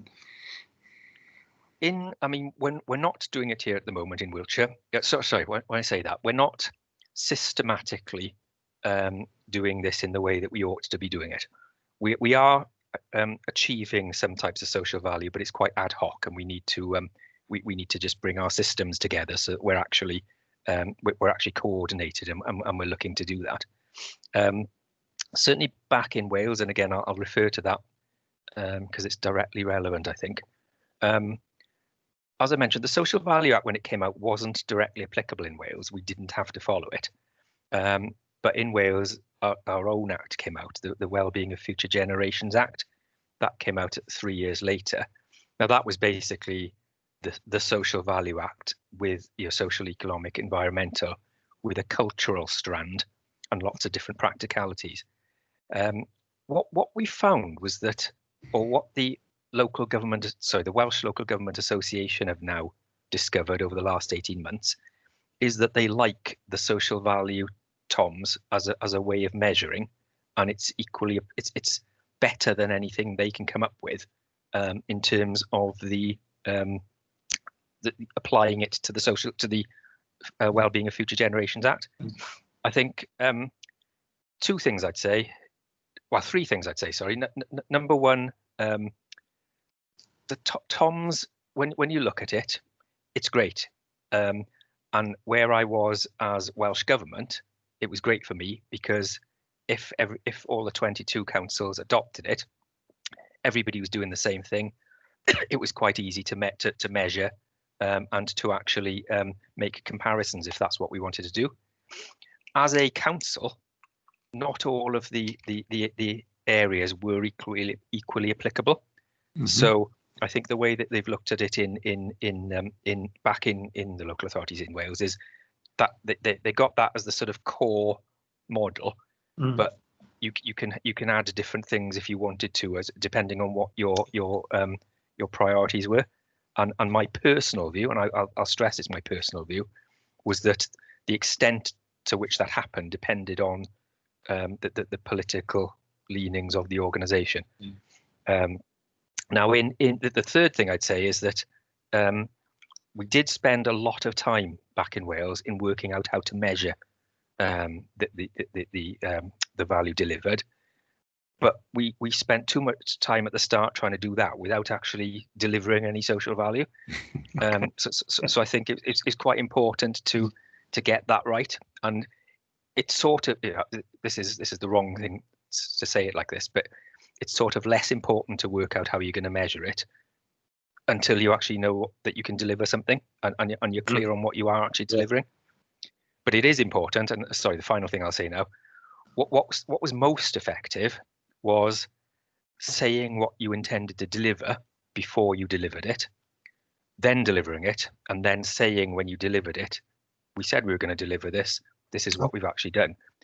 And the reason for doing that is that if you don't say that at the start, you had people saying, well, you just did that by luck, or it wasn't anything that you did, it was the suppliers that delivered that, and you'd have got that anyway.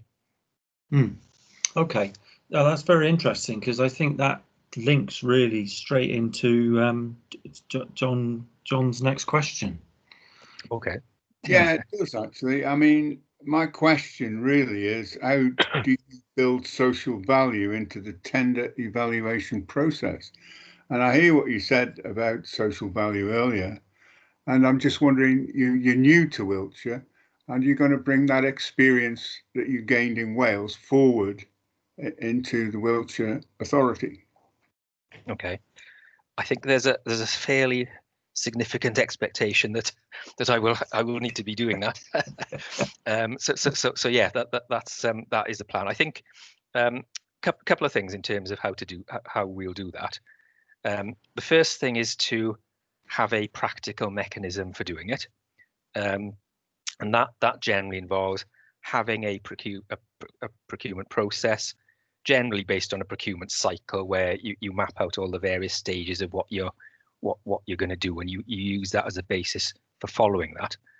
And what that generally involves in this context is, the first bit is you come up with your specification, you decide what you want to do, and then what you sort of turn that into a tender document and you go out to tender. In this context, what you set up as part of your process, that during the setting up of the specification, you undertake some sort of sustainability impact assessment or social value impact assessment based on what it is you're actually looking to procure, and you identify those opportunities within that particular tender exercise. You then need to make a decision as to whether the extent to which the rules allow you to focus on the social value in the requirement, and we can do it because of the Social Value Act, but the degree to which you can do it depends on the nature of the contract that you're actually putting in place. So that would be the first part as a practical level. I think taking two steps back before that, the first thing would be to identify what are the priorities in terms of social value for Wiltshire, and it may be the 5 areas of the TOMs. It may be some of those and something slightly different, but that would be the first thing. And the second thing would then be to make an assessment of everything that we actually buy in terms of the contracts, to identify the goods and services with the greatest potential for delivering social value outcomes based on those on what's important to us. And I think those things that I've just said there are the big learning points that I got from Wales, which can bring the greatest impact. Because when we set out to start doing this, where I was working, you try to do everything in every contract, and that generally means that you don't deliver much in anything at all. Whereas if you, well, that's what happened to us. Maybe it was just me, but that's what happened to us. But if you sort of take a step back beforehand and identify what's important to you, which contracts have greater opportunities than others, you can then take a systematic approach to those. And what that means in terms of the culture of the organisation is that people are clear that you're delivering, I don't know, reduced carbon or employability and skills, because that's what's important to the council, rather than having to fill out another form when you're doing a tender exercise, which is always a sort of something that people, oh, here's another thing I've got to do now, just to sort of get this tender done, which we experienced a lot back in Wales. Does that? Yeah, it does actually. Thank you very much indeed. It's put it in perspective, I think, and I wish you the best of luck with it. I think I'm going to need it, but thank you. You can do it. We're running a little behind time, but Carol, would you like to pick up the train, please? Yeah, Jonathan, thanks for that, because this is about social value in the management, in the contract management process, how you fit that into that, really. Okay. I think a couple of things. Number one, you have to, I mean, this is stating the obvious here, but you have to, as an organisation, undertake contract management, and it's surprising how few do in my experience. The focus in the public sector where I've worked has been generally on putting a lot of effort into getting the contract in place and then moving on to the next contract. And I think there are, there's audit reports left, right, and centre identifying where there are missed opportunities in public bodies in managing contracts. And that doesn't mean if you've got a stationary contract, or if you've got a PFI for your sort of buildings, those are two completely different things, and they need to be approached in different ways. But it's still important to actually manage those contracts. So that would be the first thing. And the second thing then would be, following on from Councillor Keeling's question just now, if you undertake the tender exercise in the way that I described in answer to that question, part of the tender process, you are being clear to the tenderer what the expectations are. So they then submit that in their tender document. And what's really important then is that you award the contract to the winner, and that when you award the contract, you make it clear that delivering these things are an important part of the contract management process, and that you will actually be holding them to account for it. And that's generally done by agreeing, I don't know, quarterly meetings or something with the supplier or the provider, and making sure that you do actually ask them those questions. And I've personally experienced recently instances where tenderers have made very good social value offers, but the buying organisation has actually forgotten to take them up on them. So that I think, just going back to one of my earlier questions, the door's open from the supply community, I believe, in terms of doing this. But that question you've just asked is exactly the right one to have asked, because if you don't do that, then yeah, you'll miss out, you lose out. Well, and I suppose if you made it clear before the process starts that you will be checking up, and it makes everything a bit tighter, a bit more. If you know it's coming up the track, you're more likely to adhere and over time the whole process gets simpler, I would imagine. It does. Yeah. It does. Yeah. Yeah. I think the other lesson from Welsh Government was that if you sort of make a big thing of it, so for example, you know, is in the civil service, profile is quite a big thing with the ministers there, understandably. But what I think we did quite well on was where we identified a commercial intervention or implemented something which was really powerful social value story. We told people about it. There was publicity about it, and that was appreciated, I think, most by the third sector and social enterprise community, because it was almost sort of I think what I found there was that they just wanted people to know that they existed and that they were there to deliver these opportunities, and the more of those types of stories we were able to produce, the better it was, I think. Yeah. Lovely. Yeah, thank you. Good. Okay. Well, members, I'm afraid we've run out of time. If anybody's got any burning last question, now would be a good time to put it to Jonathan. If it was no questions of whether Wales are going to win the next match, but we'll have to wait and see if they turn up. We've only won one game in this year, so I think I know the answer to that one. If they turn up, you might be all right. Thank you very much. No, thank you. But we do thank you for your time, for your knowledge. It was interesting getting it from the two perspectives that you were able to give us, and we appreciate that. That was we picked up. I certainly, for one, have picked up a lot of points that I want to sort of rehearse with our officers. So I thank you for that. I thank you for the support that you've given us here today, and the support that you've given us in the emails and the information and the contacts you've sent us. So that's much appreciated. So thank you very much. We hope to speak again soon. We're quite happy to share our thoughts and our findings with you if that would be of any help. I guess you ought to say hello to Andy Brown for us. I will do that, yeah. And tell him he's missing a really sunny day here in Cornwall. I'm trying to avoid Andy until after the rugby. Well, actually, yeah, he mentions it every time we speak. So no, I will certainly do that. Right, and thank you for the invitation. I've enjoyed it. Thank you. Good to speak. Okay. Thank you. Bye. Bye. Cheers now.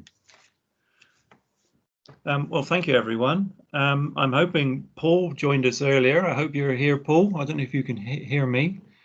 I am. I hope you can hear me. Yeah. Oh, there we are. We can hear you and see you. Welcome. Welcome. Thank you. Thanks for the invite.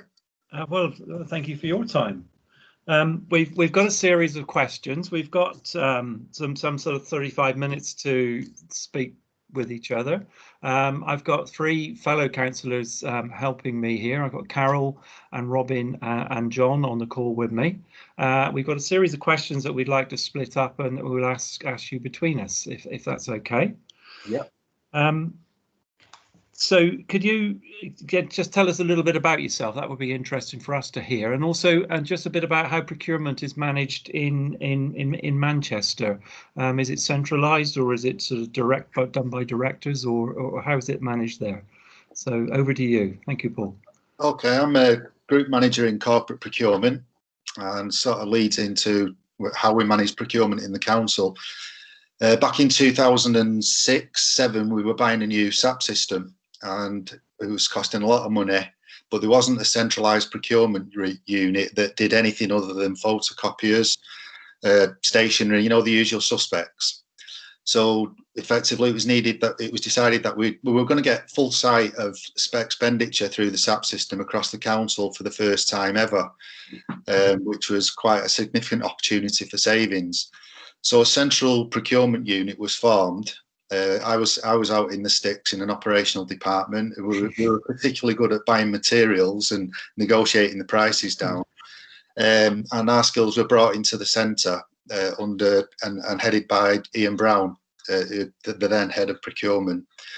So that unit was formed, and departments under our financial regulations are mandated to speak to us over certain thresholds.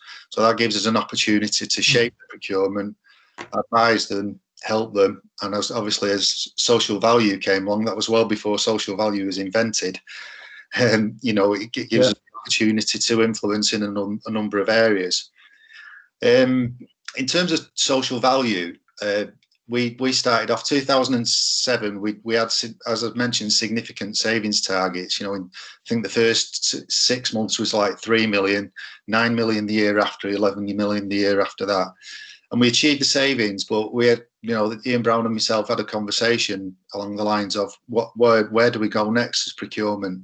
Because you can only sort of take the fat out of the, you know, the savings once or twice if you're lucky.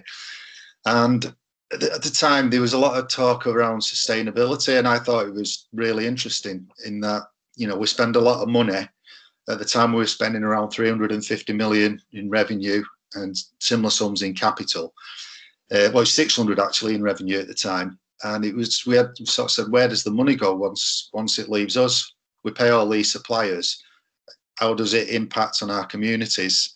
You know, we've got still got some of the most deprived neighbourhoods in the country. You know, what impact is our expenditure having? So we engaged CLES. I think you've engaged with CLES yourself as part of this exercise. So working with Neil and others at the time, Matthew Jackson, and we put that question to them. We had a debate where we could take it forward. So we decided to do an analysis on our 2008-9 expenditure to give us a baseline of where the money was going, how much of it is being spent with Manchester organisations. And we designed a questionnaire with a number of questions it was based on the top 300 suppliers. And it was to probe out what were their employment practices, what were in the early days, you know, we sort of started thinking about ethical practices as well. So we got the results of those questions, and we ended up with a big report that told us around 50% of our expenditure was staying within Manchester boundaries. And we're lucky in Manchester in that we're surrounded by suppliers. We're very different than yourselves. You know, we're a big urban conurbation, got lots of suppliers in a concentrated area, but obviously we share borders beyond Manchester boundaries with, you know, Stockport and the other AGMA authorities. So that became our baseline. But at the same time, we wrote a sustainable procurement policy, and we didn't want to sort of have a policy that we left on the shelf and it got dusted off every time an auditor came along. We wanted it to be a living, breathing policy, but we also wanted it to be a policy that actually was informed by the people we were aiming the policy at, and you know, to get the best. So we consulted at the time with representative bodies of the voluntary community sector, Chamber of Commerce, big suppliers, small suppliers, and we said, what are the barriers for you actually winning work with Manchester? What are the barriers to you entering the procurement process? And, you know, we got a lot of what you'd expect. You know, your documents are too complicated, and they probably still are. Your contracts are too big, you know. So to sit alongside that policy, we did a statement of intent to sort of address some of these issues. So we've got our policy.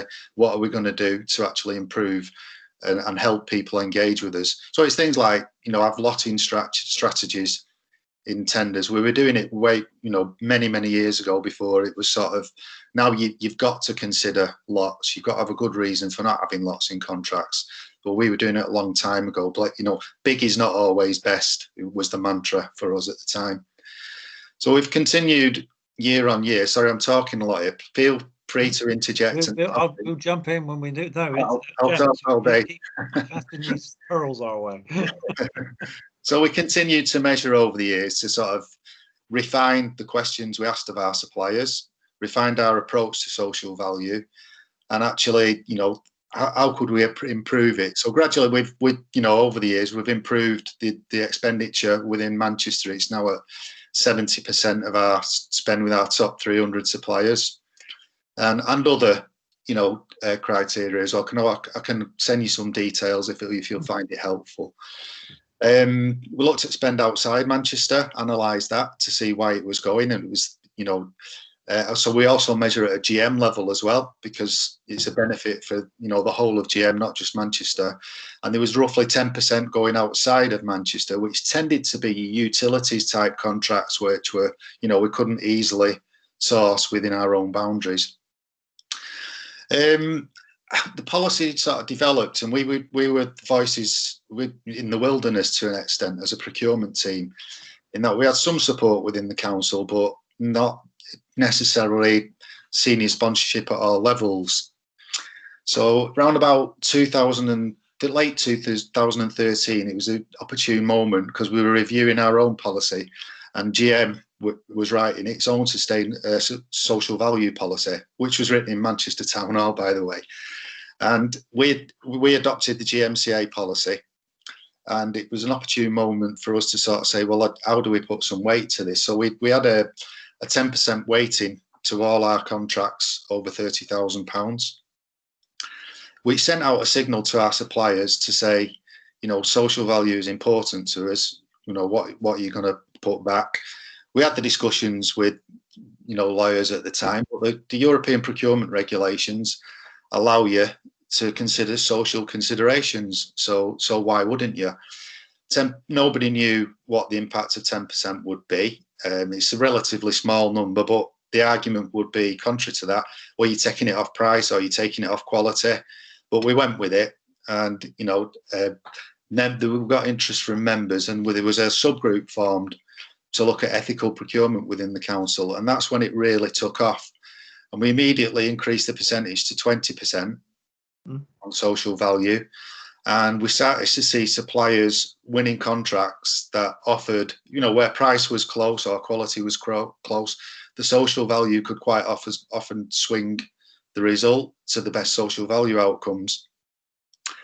So we've continued along that line. We developed an ethical procurement policy, because it's more than just, you know, the social value impacts. It's about our supply chains behaving ethically, paying their own supply chains on time, recognising trade unions, for example, their approach to modern slavery. So that sort of sets out the behaviours we expect. Well, that subgroup actually began to develop ethical procurement and social value, and we saw it really take off. Where we're at the moment is that we're having a reset of social value to reflect, obviously, the terrible impacts we've had of COVID. And the reset is considering, and it's going through governance at the moment, 30% social value, but 10 of that will be on the environmental aspect, which we intend to flex depending on the procurement in hand. But again, we're about setting out signals to our supply chains that are, you know, we want to be zero carbon by 2038. Yeah. So this is a way of getting the message across. Okay, that's very interesting. So you've gradually gone from 10 to 20 to 30 over time. I'd like to ask a kind of a series of questions. Some of these you may have alluded to. Some of those we be digging into your experience, if that's all right, because from the place that we're at to the place we want to get to. Yeah. I'd like to invite Carol to ask her question, if I may, if that's all right. Yeah, go for it. Hello, Paul. Hi. You actually have touched on this a bit, and then some of the hurdles that you've actually had sourcing local suppliers, how you went about doing it. So my question was, how have you gone about developing local markets, and how have you overcome any barriers to sourcing local suppliers? So firstly, we avoid using the word local in tender documents. Yeah. You know, it's about having equal and open opportunities for all suppliers. But if you shape your tenders properly and have lotting strategies, purely by the nature of where they're based, it might be operationally more economic for them to be able to win a contract. Pre-market engagement is very important. So on the big procurements, we'll actually maybe set up a pre-market engagement event to say this contract's going out, this is what it looks like. And we'd use that to help shape the specification. So we might say, if we were to put this out as one big contract, what would it mean for an organisation of your type? If we were likely to put it out into smaller lots, a supplier might say, well, actually, I could have a crack at that. So then you start attracting your SMEs. The barriers, I often hear about the legal barriers. There is provision within the rules, so I would urge you to look at the provision within those rules and use them. And you have more flexibility probably within your own procurement rules below EU thresholds. Okay. All right, Carol? Yes, sorry. Still on mute. Sorry, I'm having an afternoon. Thank you very much. That was helpful. Thank you. Okay, thank you, Paul. Thank you, Carol. John, would you like to ask your question? Yeah, I mean, I think you've answered most of it. Very interesting as well. Good to hear somebody from the north for a change as well. Good accent. A bit more of a focus on a social value, I think, by asking you how have you engaged your supply chains in implementing social value? Where do I start? I mean, although we have an annual event, annual social value event, if any of you like to attend when we actually get back doing that, we've got a virtual event coming up that we try to find a way around, actually delivering. But we have an annual event that reports back to the suppliers that have helped contribute to our survey every year. So we report back the results. Other local authorities join that, and voluntary sector, etc. So that's the big event. But on a sort of smaller level, I've mentioned the pre-market engagement on specific procurements, but we've done absolutely loads of promotion work over the years, whether it be me talking to groups of suppliers or going out to visit local business parks, explaining to people how the actual bid for council works. Good example was last year, I think it was early on last year, teamed up with the universities, the NHS, Manchester MMU, and local anchor institutions, and we delivered a full day presentation to a small business park in Ardwick. And it was organisations of all shapes and sizes. Perhaps most of our contracts was too big for them, but they said it was the best day that they'd ever had. They never understood procurement before. We joined up with the Growth Hub, the Growth Company, and they have like business startup support. They have tendering support that these type of companies can access. So there's that. We've done training internally with all of our, well, not all of our staff, but a lot of our staff, with specific departments where we know they've got a lot of procurements coming up. We've done promotions with our exec members as well. All of our members done briefings with those as well. We report regularly to committees, which are obviously public, information as well. So we started listing our events and social value related engagement that we've had a couple of years ago. And there's probably 200 or 300 lines on there, if you add them all up. I think it's just taking the opportunities with it when you're there. But the problem you've got is that it's probably too strong to say it's not our day job, because we take it very seriously. But we're structured to actually deliver procurements and make sure that we're abiding by procurement regulations. So it's been a bit of a strain in that we've not had a dedicated resource as such, but that's improving. Highways, for example, they decided to appoint a dedicated social value officer, and the benefits of that have been absolutely brilliant. We've got some great case studies and really got an engaged highway supply chain now. Construction are really good. They promote it really well, and to be fair, the construction industry is quite alive to social value anyway, because they see the benefits, but also they see it as a way of being able to get an edge when they're bidding for a contract. That help satisfies their CSR that they need to deliver. Yeah. Certainly like the highways one. Yeah, I mean, ideally we'd have more dedicated resource, but the way we've actually approached it is to use the resource that we've got across the council. And sorry, my daughter's just arrived. Hello. Use the resource that we've got across the council, and I think one of the strengths we've had is it's not just procurement. We have a really good relationship with our work and skills team, which is obviously integral to delivering jobs and skills within communities. We can link up suppliers that are offering social value with the opportunities that are out in, you know, in communities and that suppliers are offering. So we've got a lot of opportunities. We've got a town hall project on at the moment, which is obviously a big refurbishment, £350 million over 7 or 8 years. And because it's so focused and it's a lot, you know, it's a project that's got longevity, we can actually target social value in a more detailed way and be more clear on our offer to suppliers. And you know, measurement of that becomes more focused and easier. Yeah, thanks very much, Paul. Thank you, John. Thank you, Paul. Robin, would you like to ask your question, please? Yeah, thank you, Martin. Good afternoon, Paul. Hiya. Are you actively working with the voluntary community and social enterprise sector? And do they have a special status within your current procurement processes? So we have procurement processes, which we hope are open to all.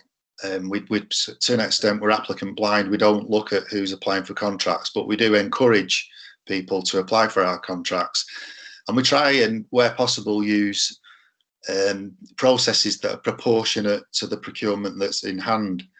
And obviously we've got grants process as well, which is separate. It's not covered by procurement rules, but again, that's a process that's sustainable.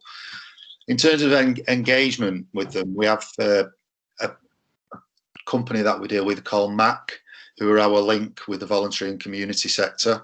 So they're very well engaged with the council and, you know, connected with leaders and members within the council. And they are our sort of our conduit, and they will challenge us if they think that our procurements are too complicated. They will also support us in working with the voluntary community sector. And we have a Great Manchester Social Value Network that MAC are a big part of, and other organisations such as ANTS, who support social enterprises and the like. And we actually go along to their events and present, you know, what it's like to do work with the council, what we're doing on social value, and how we'd like them to, you know, actually engage in trying to bid for work with us. Lovely, thank you. If I can... There's another aspect to that. Sorry, it's that it's not just about the council. You know, you can have the best procurements and the best, you know, the best documents, the best processes, which I'm not saying that we have got, but it's about, there's other things going on, like conversations, for example. You might be in a long-term contract that's not due up for years and years. You can't wait for that to come around to see what social values are available. You know, you should be picking up conversations with companies like that to say what you're already doing, what you're doing in terms of volunteering, voluntary sector. What we're finding increasingly at the moment is when suppliers are putting in social value bids, they're actually using their own volunteering schemes and links with voluntary community sector organisations as part of their social value offer. So what you can do is, when you get into the bones of it, you can actually link up community projects that are in need with volunteers coming out of opportunities from social value. Thank you. Sorry, Martin, I am conscious of the time, but I just wanted to ask one quick one. Paul, do you feed back to bidders when they are unsuccessful in their contract bids and explain to them why they weren't successful? So under EU regs, you're obliged to provide feedback. Okay. It's the law, but it's you know, it's very rigid, very structured feedback, and it's got to be based on relative strengths and weaknesses against the winning bidder. So that in itself is, you know, perhaps suppliers might find that a bit bland. Occasionally we'll provide feedback on request, but I think what's more important is, you know, actually pre-market, tell suppliers what you're expecting, tell them what they need to be looking at in the bid, the clues in the question. If you're setting out your social value, you know, ask within the tender documents, and you know, as we develop specifications, it should be there anyway. If they're clear, then you know they should be looking in the right areas. Lovely, thank you very much. Thank you, Martin. Okay, thank you, Robin. Paul, you described how you leveled across, so in the Greater Manchester area yourselves, how you've leveled across there, the 20%, the 30% that you're aiming for now. How do you measure social value? What are you using as your key performance indicators? Well, the 20% is just Manchester, not Greater Manchester. Okay. And 30% will be just Manchester, not Greater Manchester. Right. In terms of the measurement, our main tool over the years has been the CLES report, the annual CLES report, because it's quite detailed, runs to about 30, 40 pages, lots of measures within there. And as I say, we adapt the questions every year to, reflect the changing agenda. I think, like everybody else, we've struggled, to being honest with you, with monitoring at a contract operational level. We've recognised contract management in the council as need looking at. So like 3 to 4 years ago, our team changed from being a corporate procurement team to be an integrated commissioning and contract management team and corporate procurement. And we've had a good look at contract management, and where we're at the moment is we've written a specification that should be finalised shortly to come up with to get a contract management system whereby social value will be a normal KPI like any other KPI within that contract. So every contract that we do requires a contract report at the end, and part of that contract report sets out what social value will be delivered in the duration of that contract. Any KPIs that come out of that will go into contract monitoring. In terms of monitoring in other areas, so I've talked about highways. They and the town hall both recently adopted the TOMs on a limited basis.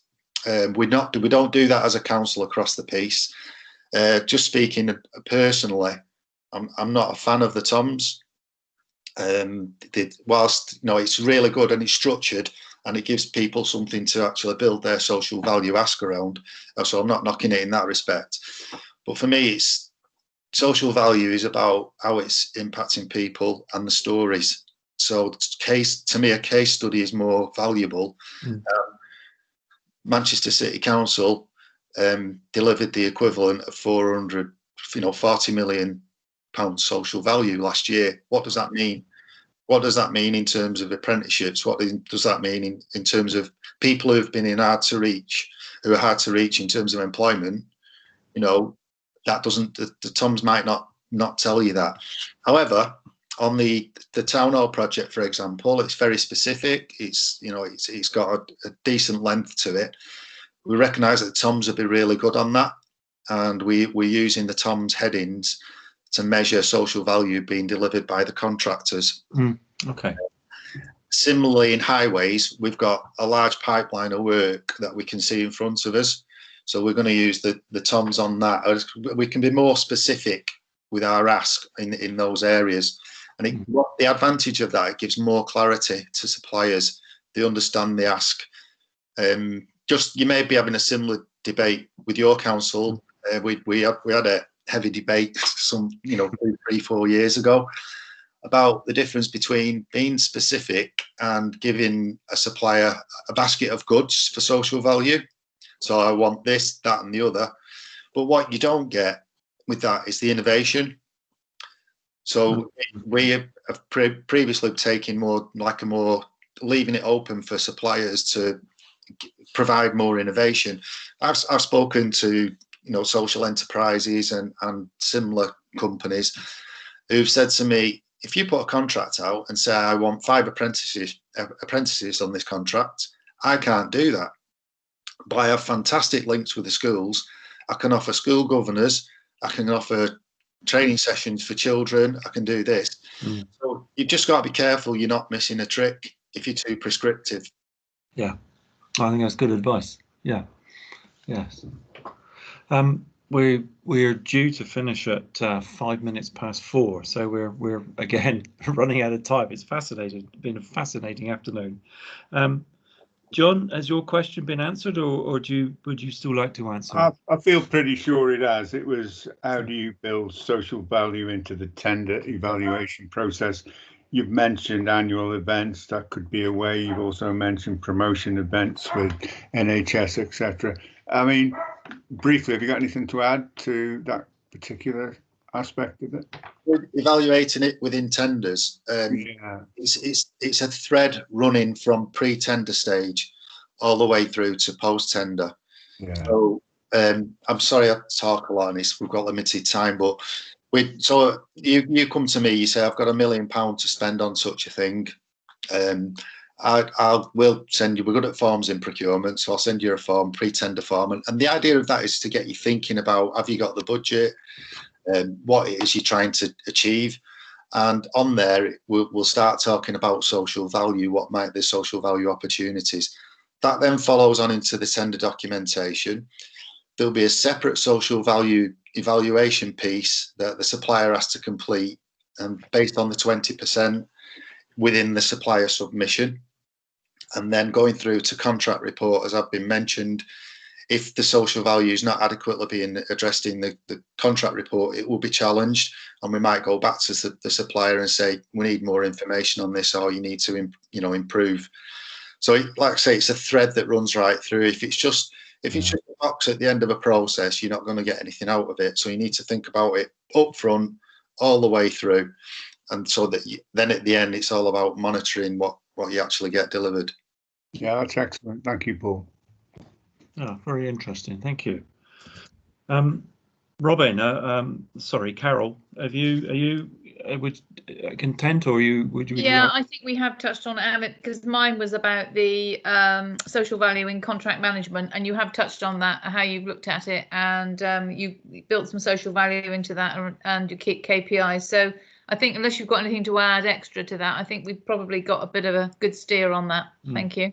Yeah, we do have a contract value in contract monitoring and commissioning group that's got officers from departments across the council, and we chair it. A member of our team chairs that, and social value is part of that every time that we get together, and including monitoring.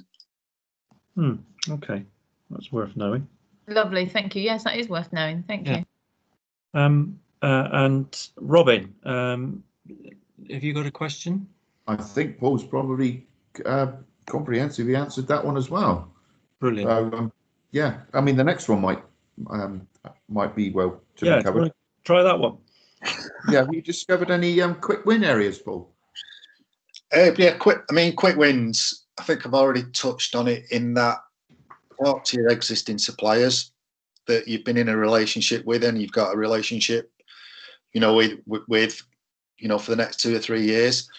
You probably find that they're already doing good stuff in communities you've just not asked. I mean, a good example would be, we have a banking contract with Barclays, and we found out just by accident, really, that they had a scheme to help young people with bank accounts, job interviews, etc. So we had a conversation with them, and they said, yeah, we'd be happy to do that at Manchester. And going back to our social value policy, we have a number of priority groups, such as care leavers, etc. And what we asked them to do, could they link their social value offer in terms of setting up bank accounts, supporting young people, to care leavers? Because as soon as young people leave care, the support is not necessarily around them, so that they now target their social value offer to care leavers. I've spoken to suppliers that I've known for a few years, and gone in, asked them a simple question: do you employ ex-offenders? And it's no. Oh, and then they go, oh yeah, we do. And just having that dialogue, rather than sending them documents to fill in and send back. You talk to your key suppliers where you think they'll have impact, and you might be surprised at what you've already got. The other thing I'd say is, if find out from your officers and yourselves and members, who's really up for this agenda, because you can achieve a lot by getting the right people involved. That to me is a quick win. We did that early on, and we set up a little group, and for interested people to come along, and it just helps get the message out there, and it spreads the tentacles a little bit, and you start to find out more. Thank you. Yeah, good advice. Yes. Members, have you got any last questions for Paul? Everyone content? Absolutely content. Sorry, you're sorry. Yeah. Well, Paul, thank you for giving us your time this afternoon. You're welcome. It's been very interesting to talk with an authority whose thinking around this subject is so developed. I've picked up lots of further thoughts, and if you wouldn't mind, if we need any clarification or want to explore anything with you, perhaps we could email you going forward, if that's all right. No problem at all. Yeah. But we thank you most sincerely for sharing your knowledge with us, for taking the time to come down and talk to Tier 1 sunny Cornwall today. We're tier 3 today. It's just been announced. Yeah, hard for you, isn't it? Toughly. Yeah. Our sympathies, and it's a tough time at the minute. And we just got to stay safe, haven't we? Yeah, we have. Thank you for what you're doing. Thank you for taking the time to talk to us today. Thank you very much. Thanks very much. Thank Bye, Paul. Stay safe. Thank you. Members, I think we will now close the formal session. I will ask Tracy to turn off the recording, and then perhaps we can spend some time